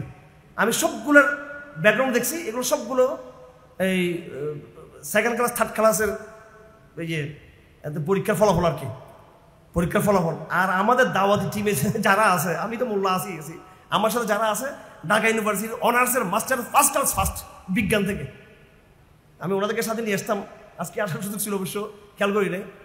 এদেরকে আমরা চিনেন না আপনারা এদেরকে, হ্যাঁ। আর শাহবাগীরা ওই বাংলা বিভাগের থার্ড ক্লাস সেকেন্ড ক্লাস নিয়ে প্রবন্ধ লেখে বিজ্ঞান সম্পর্কে, যে আমরা বিজ্ঞানবাদী, আমরা জাতি করবো বৈজ্ঞানিক, আমরা এই করতে চাই এখানে। তুই কি বিজ্ঞান বুঝিস? তুই কনকুলার, তুই তো চোর, তুই কই পেশ করো ইংরেজি আর্টিকেল, তুই চুরি করো, তুই লেখালেখিস, তুই হলো তোর পড়ছে তুই চোর, ঠিক আছে? চোর আবার দাবি করে সে বিজ্ঞান পড়াবে এখানে। হ্যাঁ, কেউ কষ্ট পাবেন না, আমরা এখানে যারা জ্ঞানীদেরকে আমরা শ্রদ্ধা করি, মূর্খদেরকে শ্রদ্ধা করতে পারবো না ভাই। সে যত বড় টিচার হোক, সে যত বড় সাংবাদিক দাবি করুক, ওকে কি শ্রদ্ধা করবো তাকে আমি? সে মূর্খ, সে মূর্খ হয়েও তো বিভিন্ন পদ পদবি ভাগানো যাইতে পারে। যাই হোক, এই সমস্যাটা আমাদের হুজুরদের মধ্যেও নাই যে তা না, আমাদের মধ্যেও আছে। আল খেল্লা পরে আপনি এখন জাতির কর্ণধার সেজে আপনি যদি এখন যদি ধান্দা করেন, কিছু কিছু বক্তা সুফি হুজুররাও হয়ে থাকে ভণ্ডামি, বিজ্ঞান নাম ব্যবহার করা ভণ্ডামি হয়ে থাকে। কোনো ভণ্ডামিকে পছন্দ দেওয়া যাবে না, মোল্লাতান্ত্রিক ভণ্ডামিও পছন্দ করা যাবে না। আর তথাকথিত আধুনিক প্রজন্মের যে ভণ্ডামি, বিজ্ঞান ভাবধারা, ওরে বাপরে বাপ, হ্যাঁ রে বাপরে বাপ, কি যেন আবিষ্কার করছে একেবারে, একটা ব্যাটারি আবিষ্কার করতে পারে না, ব্যাটারি। আর সে মোল্লাদেরকে বলে যে এরা মূর্খ, এরা ইসলামী জমানা চলবে না, চলবে না।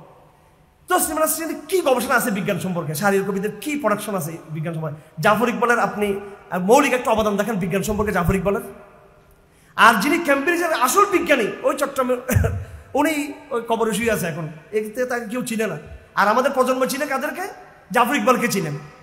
আসল যিনি বিজ্ঞানী, যিনি স্টিফেন হকিং এর যারা এই কোর যারা সিন্ডিকেট, স্টিফেন হকিং এর বুদ্ধিভিত্তিক সিন্ডিকেট, এদেরকে এরা চিনে না, আর জাফর ইকবালকে চিনে। তো এই হচ্ছে আমাদের, আমরা মিলিয়ে ফেলছি, আমরা গুলিয়ে ফেলছি আমরা কয়েকটা জিনিসকে, আমাদের টেকনোলজি বিষয়টা আর আইডিওলজি বিষয়টাকে আমরা নিয়ে ফেলছি। আইডিওলজিকে ধারণ করে বিদেশিদের আমরা নেতৃত্বের আমরা কি করতেছি, আমরা স্বপ্ন দেখতেছি। বিদেশিদের আইডিওলজি আমরা গোলাম হতে পারবো। আমি এবার আপনাদের একটা বই সাজেস্ট করবো, সেটা হলো, আপনারা যারা শিক্ষিত ভাইরা আছেন, আপনারা মোহাম্মদ আসাদের Islam at the cross road, Islam at the cross road, Mohammad Asad, এই বইটা একটু রাত্রি ডাউনলোড করে পড়ে নেবেন, একটু পড়বেন। এটা মোহাম্মদ কুতুবের 20 শতাব্দীর জাহেলিয়াত, এই বইগুলো আপনারা একটু পড়বেন। দেওয়ান মোহাম্মদ আজরাফ ঢাকা বিশ্ববিদ্যালয়ের 50 বৎসর তিনি দর্শনের টিচার ছিলেন, দর্শন ফ্যাকাল্টির চেয়ারম্যান ছিলেন। উনি হানাজারি মাদ্রাসার শিক্ষক না, দেওবন্দের শিক্ষক না, আল আজহারের শিক্ষক না, আপনাদের ঢাকা বিশ্ববিদ্যালয়ের। ওনার বই আছে জীবন সমস্যার সমাধান ইসলাম। তিনি দর্শন দিকে তিনি বিজ্ঞানকে তিনি প্রমাণিত করেছেন। এবং এটা সিরতের মাস, রবিউল আউয়াল মাস প্রায় শেষের দিকে যাচ্ছে এখন। আমাদের বাংলাদেশের অত্যন্ত একজন দার্শনিক কবি গোলাম মুস্তাফার বই আছে বিশ্বনবীর বৈশিষ্ট্য, ছোট্ট বই, দার্শনিকভাবে বৈজ্ঞানিকভাবে হেগেল ডাইলেকট্রিক দিয়ে তিনি বুঝিয়েছেন, সূত্র দিয়ে বুঝিয়েছেন যে ইসলামের সূত্রগুলোকে।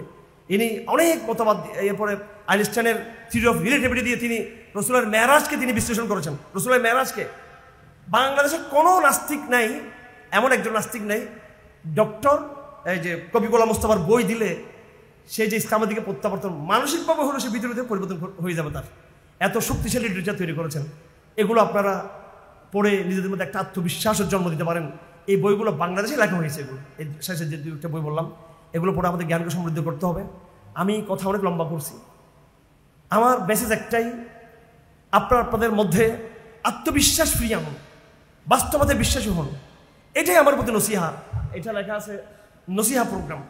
নসিহা কোথায় দিব? আপনি তো সলাৎকে অস্বীকার করতেছেন না, এই জন্য আমি সলাতের নসিহা কি জন্য দিব? আপনি জাকাতকে অস্বীকার করতেছেন না, আমি জাকাতের নসিহা কি জন্য দিব? আপনি কোরআন তেলাওয়াত অস্বীকার করতেছেন না, আমি এই জন্য কোরআন নসিহা আমি দিই নাই। কিন্তু জীবন ব্যবস্থা হিসেবে আগামী দিন ইসলামী লিডারশিপ, এই জায়গায় আপনি কিন্তু সংশয়বাদী, আপনি আপনার মধ্যে আস্থা নাই। এটা আপনি মুখে স্বীকার না করলে সাবকনসিয়াসলি আপনার অন্তরে কিন্তু সেটা আছে, ইসলাম মনে হয় পারবে না। এই সমস্ত এগুলো ডক্টর ইউনূসের কাজ, এগুলো তারেক জিয়ার কাজ, এগুলো মডারদের কাজ, এগুলো মনে হয় আমাদের পক্ষে সম্ভব, ইসলাম এই সময় করতে পারবে না, সেটা না। আমরা এদের সাথে আমার কথা বলি, যাদের নাম নিয়েছি এদের সাথে আমরা যোগাযোগ রাখি, কথাবার্তা বলি, আমরা আবার দাওয়াত দিয়ে থাকি ইসলামের। আমার প্রথম নসিহা আপনার মূল জায়গায়, আকীদার জায়গায়, বিশ্বাসের জায়গায়, আমরা আমাদের অবচৈতনিক জায়গাতে আমরা মোরতাদ হয়ে গেছি, আমরা বুঝতেছি না। এটা ইসলামের কোনো বিধানকে অস্বীকার করা, এটা রিদ্দা, এটা অবচৈতনিকভাবে আমরা রিদ্দা গ্রহণ করেছি, আমরা বুঝতেছি না। আবুল হাসান নদভী একটা বই লিখছেন, রিদ্দাতুন ওয়ালা আবা বাকরিন লাহা। এই আধুনিক এডুকেশন সিস্টেম একটা মুরতাদ জাতি জন্ম দিয়েছে। একটা হয়তো এই মেসেজগুলো, এই ল্যাঙ্গুয়েজটা আপনাদের কাছে ভারী মনে হতে পারে। আমি এই জন্য একটা শব্দকে যুক্ত করে দিয়েছি। আমার ভাষা আবার আপনি জেএমবির সাথে মিলাইলে আবার হবে না, কিন্তু এখানে আমার ভাষাটা আমার ভাষার পিছনে পড়াশোনা আছে। আমি বলছি সাবকনসাসলি মোরতাদ হয়ে যাচ্ছে মানুষ। আমি আর একটু আসুন, যারা অনেকে মনে করতে পারেন যে একটু কথার মধ্যে একটু মনে হয় কঠিন মেসেজ আছে, আমি একটু রেফারেন্স দিই আপনাদেরকে আপনাদের ভিতর থেকে। ডক্টর মঈনুদ্দিন আহমদ খান, ডক্টর মঈনুদ্দিন আহমদ খান তিনি বাংলাদেশের একজন শ্রেষ্ঠ দার্শনিক। চিটাগং বিশ্ববিদ্যালয়ের তিনি ইতিহাসের ফ্যাকাল্টির তিনি প্রতিষ্ঠাতা চেয়ারম্যান। বাংলাদেশের একটা বিশ্ববিদ্যালয়ে যিনি ইতিহাস বিভাগের জন্ম দিয়েছেন, যিনি ডক্টর মঈনুদ্দিন আহমদ খান। বড় দার্শনিকরা বই লেখে কম, আর রবীন্দ্রনাথ ঠাকুরের তো রচনা সমগ্র এক জাহাজ হবে, ঠিক আছে, এক জাহাজ হবে। কিন্তু যারা ভারতবর্ষে আসল যারা জ্ঞানী এদের লেখা কিন্তু কম। তো ডক্টর মঈনুদ্দিন আহমদ খান আমাকে এদিন ডাকলেন ওর বাসায়। উনি তো ইন্তেকাল করছেন, প্রায় 100 বছর বয়সে তিনি ইন্তেকাল করেন, কাছাকাছি 100 বছর বয়সে। তখন এই ডক্টর কামাল সাহেব একটা দল আসছিল, এই যে কি ফ্রন্ট নির্বাচনের সময় ছিল তখন 2018 সালে। তিনি আমাকে বলছেন যে তোমরা একটা মেসেজ দাও ইয়ের কাছে, যেহেতু আমরা হেফাজত ইসলামে ছিলাম, আমাদের সাথে রাজনৈতিক যোগাযোগগুলো হয়ে থাকে। আর ডক্টর কামালের দলের সাথে আমাদের কিছু আমাদের যোগাযোগও ছিল, তখন তিনি যেহেতু সামনে ছিলেন। তো তিনি একটা প্রস্তাব দিলেন। তখন তিনি তার বাসায় ডেকে একটা শব্দ আমাকে বলেন, একটা চমৎকার একটা শব্দ বলেন, একটা টার্ম নিয়ে আসলেন। তিনি বলতেছেন যে এই প্রজন্মের, আধুনিক প্রজন্মের ছেলে মেয়েরা হলো প্রটেস্ট্যান্ট মুসলমান। এই কথা আপনারা অনেকে হয়তো বুঝতেছেন না। ইউরোপে একটা প্রজন্ম তৈরি হয়েছে এখন, এরা নামে খ্রিস্টান, কামে কিন্তু সবগুলো হলো এই নাস্তিক। এরা ভিতরে কিন্তু নাস্তিক, আর আমরা নামে কিন্তু খ্রিস্টান। খ্রিস্টান ধর্মের প্রতি দেখুন আস্থা নাই, তাওরাতের প্রতি আস্থা নাই, ইঞ্জিলের প্রতি আস্থা নাই, যিশুর প্রতি আস্থা নাই।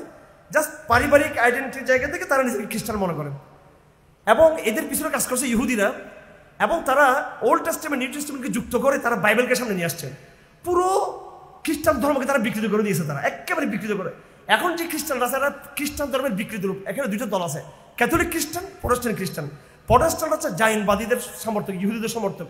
এরা মারাত্মক ইসলাম সম্পর্কে, এরা নিজেদের ধর্ম সম্পর্কে এরা আস্থাহীন। তো এর পুরো প্রজন্ম হচ্ছে একটা প্রটেস্ট্যান্ট মুসলমান, ঠিক প্রটেস্ট্যান্ট খ্রিস্টান। প্রটেস্ট্যান্ট খ্রিস্টানরা যেমন একটা জাতি হিসেবে দাঁড়িয়ে গেছে, একটা মূলধারা হয়ে গেছে, ঠিক বাংলাদেশেও সেকুলাররা হচ্ছে এবং সাবকনসিয়াসলি অবচেতনিকভাবে মুসলমানরা কিন্তু ইসলাম সম্পর্কে আস্থাহীন হয়ে গেছে। তারাও কিন্তু অঘোষিত প্রটেস্ট্যান্ট মুসলমান, আনডিক্লার্ড প্রটেস্ট্যান্ট আমাদের এই প্রজন্ম। আমার আলাপ একটু কঠিন হয়ে যাচ্ছে মনে হয় আজকে, আলাপটা মনে হয় নাকি একটু, হ্যাঁ। এগুলো কিন্তু রোগ। এখন আপনি যদি রোগ যদি না চিনেন, আমি ডাক্তার কাছে গেলাম, আমি মনে করলাম যে আমার রোগটা সহজ, কিন্তু ডাক্তার বলো না দীর্ঘ তোমাকে চিকিৎসা করতে হবে। আপনি যদি কিন্তু পালিয়ে আসেন না, আমার এত লম্বা চিকিৎসার দরকার নেই, তাহলে আপনি মারা যাবেন। আপনি রোগী রোগ না বুঝলেও এতটুকু বুঝতে হবে যে আমার বড় রোগ আছে। এই রোগগুলো আপনাকে চিহ্নিত করতে হবে। আমার ভাইয়েরা, আমার একবারে শেষ কথাটা হলো আপনাদের প্রতি, এই অঞ্চলে ইসলামকে বিজয়ী করতে হলে যতদিন পর্যন্ত, আমি একটা হাদিস বলে শেষ করবো কথা।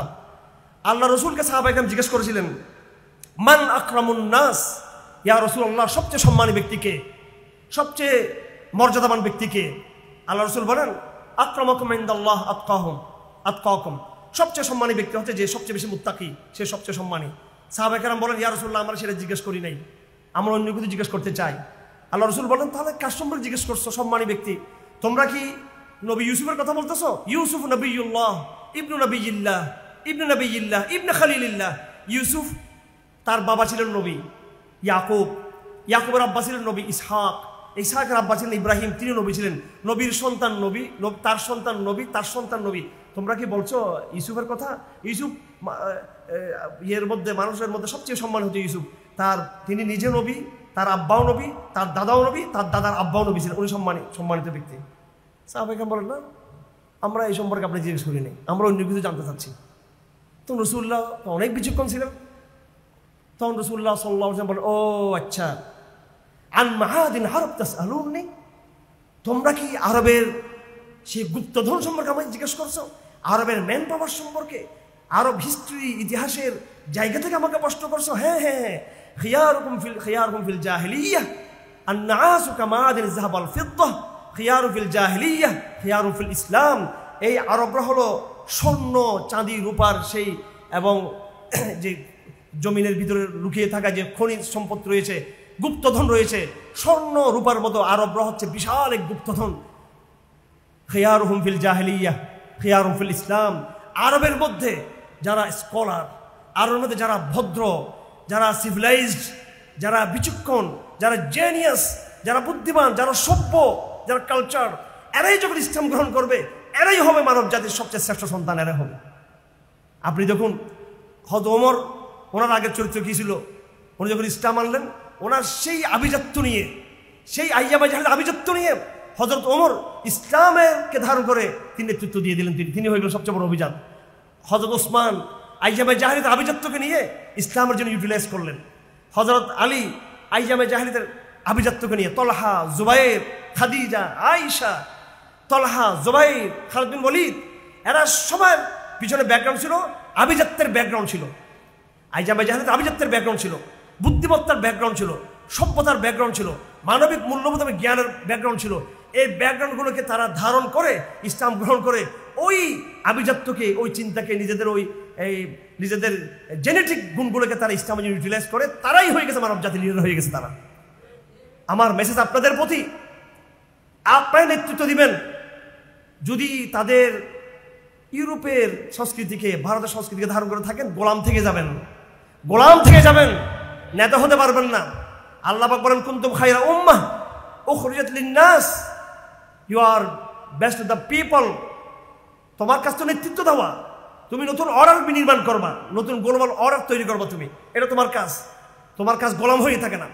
আপনাদের কাজ হলো এই জাহেলিয়া সংস্কৃতিতে, এই জাহেলি শিক্ষা ব্যবস্থা থেকে আপনারা মন্দটুকুকে ফেলে দিবেন। আরবিতে বলা হয় খুজমা সফা ওয়াদামা কাদার। এই শিক্ষা ব্যবস্থা যেটা ময়লা আছে সেটা ফেলে দিব, ভালোটাকে গ্রহণ করব।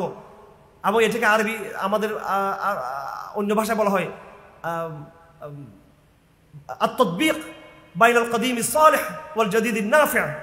সৎ পুরাতন আর উপকারী নতুন, সৎ পুরাতন উপকারী নতুন দুইটাকে সংমিশ্রণ করে আমরা নতুন একটা ব্যবস্থা আমরা তৈরি করবো। শিক্ষা, সংস্কৃতি, রাজনীতি ব্যবস্থা আমরা তৈরি করবো। আমরা আপনাদের মধ্যে আমার অনুরোধ থাকবে এটাই, আপনাদের আধুনিক স্কিলটাকে সঙ্গে রাখবেন, শুধু আপনার বৈজ্ঞানিক স্কিলটাকে, সাহিত্যের স্কিলটাকে, মেধার স্কিলটাকে সাথে নেবেন, আর ইসলামকে আইডিওলজি হিসেবে ধারণ করবেন, আইডিওলজি হিসেবে ধারণ করবেন। এই দুটোকে নিয়ে আপনি দিবেন এবার দক্ষিণ এশিয়ার নেতৃত্ব, ইনশাআল্লাহ। আপনি বাঙালি মুসলমান নেতৃত্ব দিবে, কারণ বাঙালি মুসলমান বিজ্ঞানও জানে, বাঙালি মুসলমান সব আভিজাত্য আছে, বাঙালি সাহিত্য আছে, জ্ঞানও আছে, এবং বাঙালি মুসলমানের সবচেয়ে যেটা নেতৃত্বের গুণ সেটা ইসলামের ভ্যালুজ তার মধ্যে আছে, ইসলামের ১৫০০ বছর হিস্ট্রি তার কাছে আছে, কোরআন সুন্নাহর গভীর জ্ঞান তার মধ্যে আছে। এইটা সংযুক্ত যখন হবে তখন আমি নেতৃত্ব দিতে পারবো ইনশাআল্লাহ। আমরা এই নেতৃত্বের জন্য আপনাকে তৈরি হতে হবে, তার জন্য আপনাকে নিয়মিত মোটিভেশন থাকতে হবে, পড়াশোনা থাকতে হবে, আলেমদের সোবত থাকতে হবে, আলেমদের জেনারেলদের সংস্পর্শে আসতে হবে। আমি আজকে আলোচনা তাত্ত্বিক আলাপ করলাম, আমি প্র্যাকটিক্যাল আর কোনো কথা বেশি বলতে পারলাম না এখানে। আপনারা সবাই ভালো থাকবেন, অনেকক্ষণ হয়ে গেছে, বেশি আলাপ করলে আপনাদের ধৈর্যচ্যুতি হবে। আমি আজকে আজান দিয়ে গেলাম, শুধু আজান দিয়ে গেলাম। এবার আজানের পরে নামাজের একামত আছে, এরপর নামাজ পড়তে হবে, নামাজের মধ্যে আমল আছে, নামাজের জিকির আছে, এগুলো ইনশাআল্লাহ ধাপে ধাপে হবে। আর যদি আপনারা বলেন যে না একবারে আসছেন, আপনাকে যে আর আপনাকে আসার সুযোগ নাই, তাহলে আমার কিছু করার I have nothing to do, আমি আর আসবো না তাহলে। আর যদি আপনারা যদি বলেন না আজকে মাত্র শুরু, আগামী দিনটা চলুক, তাহলে ইনশাআল্লাহ আজকে একটা আমরা আওয়াজ দিলাম, আগামী দিনে চলতে থাকুক এটা ইনশাআল্লাহ আজিজ। আমার একেবারে কোর মেসেজ আপনাদের মধ্যে, আমার একেবারে চূড়ান্ত মেসেজ হলো, যতক্ষণ পর্যন্ত এই কলেজ বিশ্ববিদ্যালয় থেকে একটা জাগরণ তৈরি হবে না, ইসলামের জাগরণ, আমি আবারও বলছি, এই জাগরণটা কখনো টেকনোলজিকে এড়িয়ে নয়। এই কথাগুলো আগে বলা হয়ে গেছে, আপনারা বুঝতেছেন। জাস্ট আপনারা একটু ইসলামের বুদ্ধিভিত্তিক লিটারেচারগুলোর সাথে রাখবেন, আইডিওলজিকে ধারণ করবেন।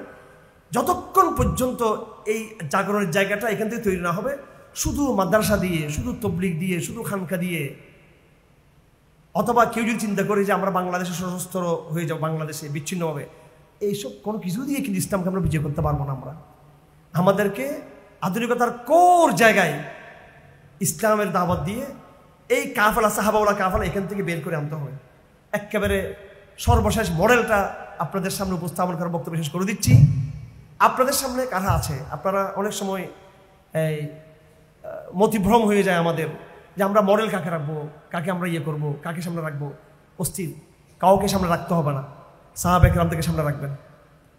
এই আধুনিক প্রজন্মের উদাহরণ হলো সাহাবা কেরামদের। সাহাবা কেরাম দুইটা লাইফ লিভ করেছে, তারা দুইটা লাইফ, একটা জাহেলিয়ার জাহেলিয়ার সংস্কৃতি, জাহেলিয়ার কালচার, জাহেলিয়ার বিজ্ঞান, জাহেলিয়ার ব্যবসা, জাহেলিয়ার সামাজিক ব্যবস্থা, এরপর তার ইসলামের দিকে আসছে। এবং এমন আশা আসছে যে মানব জাতির নেতা হয়ে গেছে সাহাবী কেরাম। কথা ঠিক কিনা?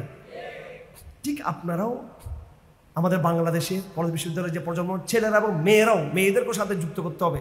সেটা ফ্রি মিক্সিংয়ের মধ্যে নয়, সেটাকে দূরত্ব বজায় রেখে ইসলামের পর্দার মেনে। আপনাদের এই প্রজন্ম জাহেলিয়ার পুরো সংস্কৃতি আপনারা জানেন, ফ্রি মিক্সিং আপনারা দেখেছেন, র্যাগড আপনারা দেখেছেন, আপনার সঙ্গীতের নামে, সংস্কৃতির নামে অনেক এক্সপ্রেশন আপনারা দেখেছেন।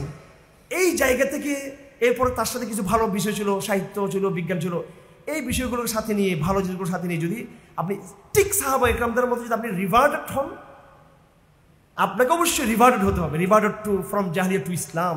ঠিক সাহাবা ইকরাম যেটা করেছিল, যদি এই প্রত্যাবর্তনটা যদি ঘটতে পারে আধুনিক এই জায়গা থেকে একেবারে সাহাবাদের মতো, তাহলে বাংলাদেশটা হবে সাহাবা ইকরামদের বাংলাদেশ হবে ইনশাআল্লাহ। এবং আপনারাই নেতৃত্ব দিতে পারবেন ইনশাআল্লাহ। ওলামা ইকরাম আধ্যাত্মিক শক্তি হিসেবে সামনে থাকবে, কিন্তু মূল পুরো সাপোর্টটা কিন্তু আপনাকেই দিতে হবে। আপনি ইঞ্জিন, আপনি ছাড়া ড্রাইভার গাড়ি চালাতে পারবে না। ওলামারা হচ্ছে গাড়ির চালক, কিন্তু ইঞ্জিন হচ্ছেন আপনি।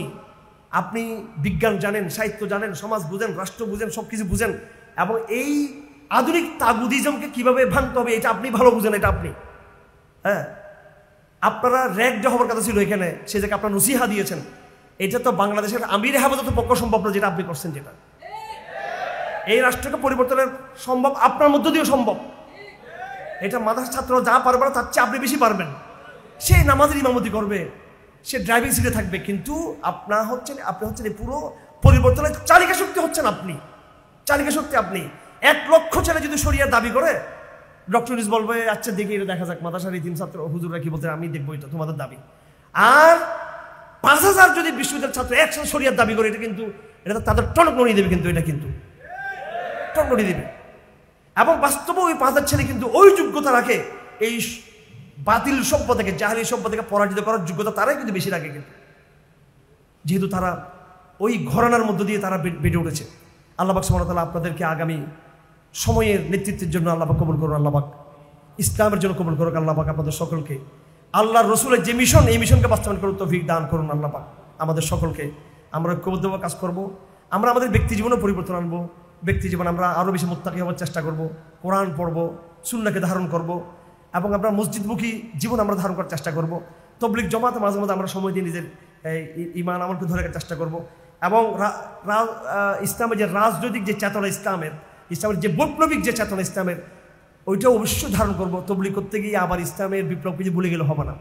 বিপ্লব বিবর্জিত তবলীগ আর তবলীগ বিবর্জিত বিপ্লব কোনোটা হবে না। আপনাকে জিহাদের চেতনা রাখতে হবে, সেটার সাথে একটু দাওয়াতের চেতনা রাখতে হবে, দাওয়াতের সাথে জিহাদের চেতনা একটার সাথে একটা অঙ্গাঙ্গিভাবে যুক্ত থাকবে। কোনোটাকে বাদ দিয়ে কোনোটা হবে না। এর সাথে আপনার ব্যক্তিগত তাকওয়াকে ডেভেলপ করা, এবং পাশাপাশি সিলেবাসের যে মোটিভেশনাল যে সিলেবাস, এগুলোকে পড়াশোনা করা, মৌলিক এগুলোকে পড়া, এটার খেয়াল রাখবেন। আপনি যেকে আপনারা গড়ে তুলুন ইনশাআল্লাহ আজিজ। পুরো পাবনা, পুরো অঞ্চলের নেতৃত্ব আপনারা দিবেন, প্রত্যেকটা স্কুলের, কলেজ, বিশ্ববিদ্যালয়ের। আপনাদের মিশনকে, দাওয়াতের মিশনকে, নসিহার এই মিশনকে আপনারা শুধু আপনাদের এই টেক্সটাইল ইনস্টিটিউশন আপনারা সীমাবদ্ধ রাখবেন না। আপনারা বড় ইঞ্জিনিয়ার, টেক্সটাইল ইঞ্জিনিয়ার শুধু এখানে সীমাবদ্ধ রাখবেন না। আপনারা এটাকে একদম পুরো অঞ্চল আপনারা ছড়িয়ে দেবেন ইনশাআল্লাহ আজিজ। সেই যোগ্যতা আল্লাহ পাক আপনাদের সকলকে দান করুন। ধন্যবাদ সকলকে। ওয়া মা আলাইনা ইল্লাল বালাগ ওয়া আখিরু দাওয়ানা আলহামদুলিল্লাহি রাব্বিল আলামিন।